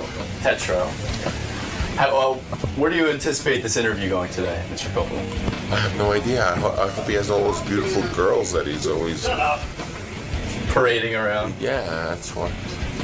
That would be really nice. But I have a hunch I'm going to get the serious side. Not the bikini parade. We can hope. Yeah, we always hope. Okay. Good luck today. Thanks. Francis Ford Coppola is the greatest film director that has ever lived. Wow. Because he made the greatest film. Two films. Do you think that he will say he's the greatest director that ever lived? I don't know what he'll say, but he probably won't. He's probably a humble guy. Most guys who are really good at something are humble, unlike me. But he is the greatest film director of all time. He made the 2 most perfect movies ever, Godfather 1 and Godfather 2. Do you think he regrets making Godfather Part 3? I think he regrets making Godfather 1 and 2. He never wanted to direct them. He wanted nothing to do with it. He couldn't regret it now. In fact, some of his best films are films he didn't want to make, if you know anything about Francis Ford Coppola. But I don't know if he regrets it. Let me take a look at him. Wow. Wow. That's you, huh? Is that really you? It's an imposter. Hey, good to see you. Is it you or is it an imposter? It's an animatronic. Look at you. Hi. How are you, man? I'm good. Nice to see you. It's wonderful to meet you. Have a seat on our beautiful couch. I used to listen to you pick on my nephew, Mark. Coppola. The Cope. This is a revenge of the Cope. I can't tell you for how long I thought You did not even know Mark Coppola. I used to accuse Mark of that. Mark is the sweetest guy. Of all the relatives, he's the really nice, the sweetest one. You know, Mark always made it into some of your films. He would end up in some of your films. So you gave him a little part. But it was always like a DJ, right? It was always a DJ. Well, at first, you know, he was a DJ when he was 7 years old. He was really an early someone in the field. He loved being a DJ, and he was doing it as a little kid. And and I thought he was a DJ, so I'd always put him whenever there was a guy with a nice voice. Unfortunately, he never grew out of being a DJ. That's the trick. You got to get out of it at some point. But Mark's a great guy. He's actually a great guy. A really good guy. I wished I tried to contact him, and I was going to try to get him to come and protect me from all the beautiful girls I was sure were going to be here. I cleared them all out. I know a man of your stature doesn't want to see beautiful women. Is it? You know, I know a couple of guys who direct films who are successful at it. And they tell me the idea that you get laid a lot as a director is really not the truth, because, you know, the director is so busy really running the whole show that you don't get laid a lot. And you've been married to the same woman how many years? 46 years. Do you regret that? I mean, I'm sure there are young starlets who would do anything to be in a Francis Ford Coppola movie. Yeah, but you know, usually the girls want to present the side to the director that's serious, and they're actresses, and so they're not so flamboyantly flirtatious, unless maybe they know that that's the kind of, you know, you are. But no, I find them very, very anxious. And, you know, the truth is, in my entire career, which now is more than 50 years, I never even went out with an actress. Really? Really? Yeah. You met your wife, though, on a movie set, didn't you? I made a very low-budget film in Dublin, and the guy I invited from UCLA to be the cameraman said, well, can I bring my girlfriend? Right. So she's an art major, and I said, okay, but I'll pay her $100 to help on the whole movie for, you know, whatever. But it turns out that she was less his girlfriend in her mind than he had invited her to come. And she came to me once, and we all lived in two houses, and there was two in a room because it was very low budget. And I had the only room with only one bed, me, because I was writing the script that night. Right. And she said, oh, you know, I'm very uncomfortable there. He's chasing me around. Can I stay in your room? And I said, oh, yeah, because I have glasses. If I take my glasses off, you can undress and everything. I can't see you. Now, there's a good scam. Yeah, No, but I have the same rap. Very nice. It was true. And then, actually, we just became friends, really. It was not a romance until...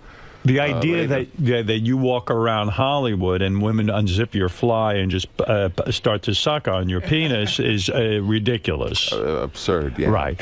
Now, they want to make a good impression of you to take them seriously as an actress. They don't want you to think that they're less than that, so they don't show that side to you. Your brother's name is August, right? August. Now, August was supposed to be the star of the family. Well, August was the favorite. Well, he is. No, he was favorite. He was handsome. He was brilliant. He got good marks at school. Girls loved him. Did you hate him? No. Well, deep down, who knows? But I was 5 years younger, so I just wanted to be like him. Do you think you're so successful because you wanted to prove to your parents, I'm better than August? Well, I don't think I am better than August. I just wanted to be anywhere. Of course you're better than August. You have totally... What does August do? He's a brilliant guy. What does he do? He was in academics. He was a professor. He was a dean. But you're the greatest film director that ever lived. In your opinion, do you share that opinion? You made two of the most perfect movies ever. Not at all. I appreciate that. You know, there's movies are only 100 years old, but there's like some great movies. So one just wants to be in the group if you can be. Well, what do you consider a great movie? Oh my God! You know, there are just so many. The Seven Samurai, Yojimbo, Raging Bull.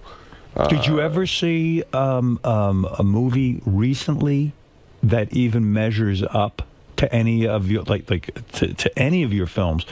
The fact of the matter is, I would imagine you're disappointed in today's movies because you're more of a storyteller. Today is all special effects. Well, I don't like the fact that when you go to the movies, pretty much the regular movies, you're seeing something you've already seen 20 times, that they don't allow films to try to go their own way, and they're all a copy of a movie that was successful. Did you see the movie Doubt? Yes, I Did you like that? You liked that? I did. Yeah, there's some good ones. I did like that very much. I also liked Burn After Reading. Did you see Yes, I thought it was terrific. Yeah, sometimes when a movie is really unusual or is like a thing, not just a copy, it takes people a while to get with it, because I think people have become a little bit like, I hate to say it, but like sheep, and they just want something that's like something they already know. And Burn Without Reading was like a little different. So it didn't get the acclaim that the Coen brothers often get. It was terrific. And so we'll probably never see Francis Ford Coppola direct a Spider-Man movie or a big-budget Batman movie, something like this. That doesn't interest you. That doesn't intrigue you. But I became rich in another business, so that now I don't need to have a career. I can just... What do you mean you're rich from the winery? Yeah. Oh, the winery. Are you rich from the winery? Oh, well, the winery and the hotels, it's a big company. He owns islands. You do that with Robert De Niro, right? Don't you have a restaurant with him?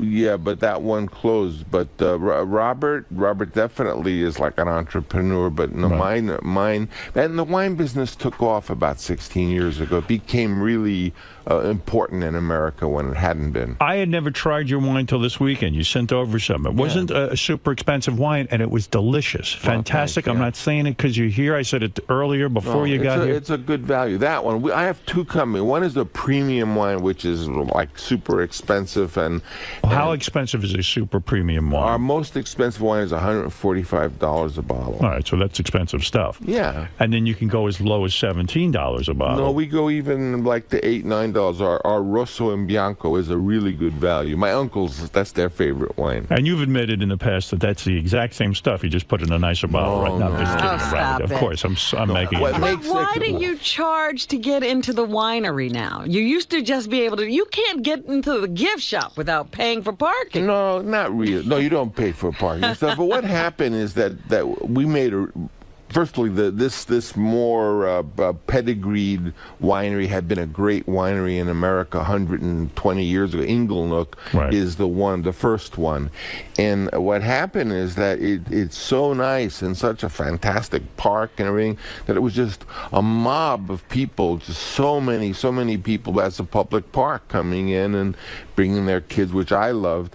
And, at one point we said the people who really want to learn about this great wine, they can't even get to taste it. So we thought if there was it's not a bad deal.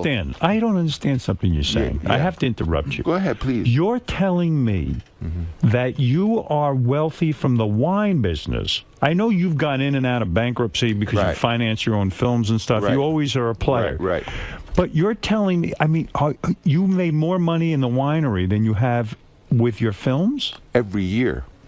How much money does a winery generate? I can't even believe what you're telling me. He's got a big one. We're the 14th largest wine company. We make just the popular wines, the kind you see with my name and stuff, we make 1.5 million cases. So our company is north of $200 million. So how much do you personally clear out of that every year? Well, clear. I don't take a dime because the company's always expanding. I live on Godfather royalties. I don't need that money. Is that true? Is that what you live on? True.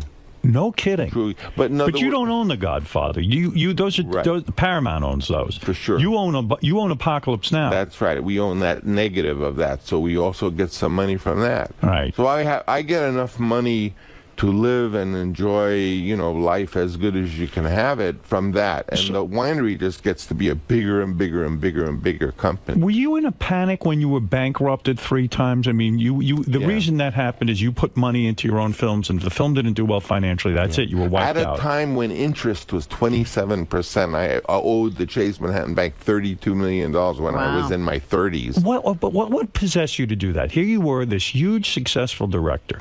You're a guy who was so respected as a writer and a director, In fact, what was the first movie you wrote? It was like a big movie. Patton. Patton, one of my favorite films of all time. I didn't know you were a writer on that. Yeah, I was the screenwriter. So that's a terrific film. So everyone in Hollywood knows you don't put up your own money. You let a studio put up the money. What would possess you to do that? Well, and if it failed once, why would you do it 2 more times? Well, that's not exactly true. Okay. And, my bankruptcy, it was really the same bankruptcy the 3 times. It was sort of, chapter this and chapter that. But what happened was I had made The Godfather, and then I made the one I wanted to make, The Conversation, and then ultimately Godfather 2, and I had I had 5 Oscars and 2 first prize of the Cannes Festival, and nobody would let me make Apocalypse Now. I went around hat in hand with all these awards and this success, and that they because even if you are even the directors who are so successful, they can't really make the movies that they have in their heart that they want to try, even if once in a while, to do something personal. Right. So I just was going to do it anyway, and I went off to the Philippines, and I got money from France and money from here, but I had to guarantee the budget because you had a burning passion to make this film. You knew it would be great. I wanted to make the film, and if you want to make something personal, you ultimately have to put up the money or try to. So if some guy's listening to this radio broadcast, and we have 1 million people who want to become directors, everybody wants to be the director. Everybody out there in the hall. Yeah, half my guys want to be directors. You were a guy probably people didn't bank on, in the sense that you were born, like I said, you had this whole sibling thing with your brother. He was the star of the family. You were born with polio, or shortly soon after you got polio? I caught polio at 9 years old. It was a big epidemic. It's unbelievable that you had polio. I mean, here's a disease that we don't see anymore. Yeah, but when I remember it, I was 9, and there were so many kids with polio. They had gurneys stacked 3 high in the hospitals, and they didn't have room, and kids in iron lungs crying, and it was pretty scary. It's amazing you survived it. Well, I not only survived, but I was paralyzed for 1.5 years, and because of some new techniques and therapies that the March of Dimes kindly provided, a lady came to my house and just kind of exercised the different things, and they brought me back, and after 1.5 years I could walk again. Do you have a special place in your heart for March of Dimes? I do. Do you give money to them? Is that something you support? I have supported them and gone to speak about my story and stuff. Polio, and so probably everyone kind of thought, well, geez, this is a sickly kid, you didn't get to this, but you probably spent a lot of time in bed. I was in bed for 1.5 years watching television across the room, and this is before remote control, so you had to watch what was ever on. You get stuck with a lot of crap. Yeah. And you sat there and you probably fantasized about I had puppets. I used to do ventriloquism. I wrote stories. I had a little toy movie projector, and and a tape recorder, and I used to show cartoons and do the soundtracks. I could do the Mickey Mouse voice. I can still do it. You still do Mickey Mouse? Oh, I can do the voice to the cartoon, yeah. And hey, Mickey, let's go. What's that? The fire's coming to get you. No, like that. And what about your ventriloquism? Can you do it? Yeah. Can you throw your voice? Well, you don't really throw your voice, but you can see on our website, 𝗻₂.com, I've got Vincent Gallo sitting on my lap. And I'm working and I'm throwing my voice to be his voice, and it's pretty good. Yeah. I admired Jerry Mahoney. Paul Winchell was my hero in those days. I walk around. I have a book that I write everything down, my appointments and stuff, and I have a big picture of Paul Winchell, Jerry Mahoney, and Knucklehead Smith. Yeah, he was a very talented guy, Paul. He was amazing. But then you read, and an inventor. Yeah, he was artificial heart components. Yeah, that's sort of like you, right? You were into puppetry.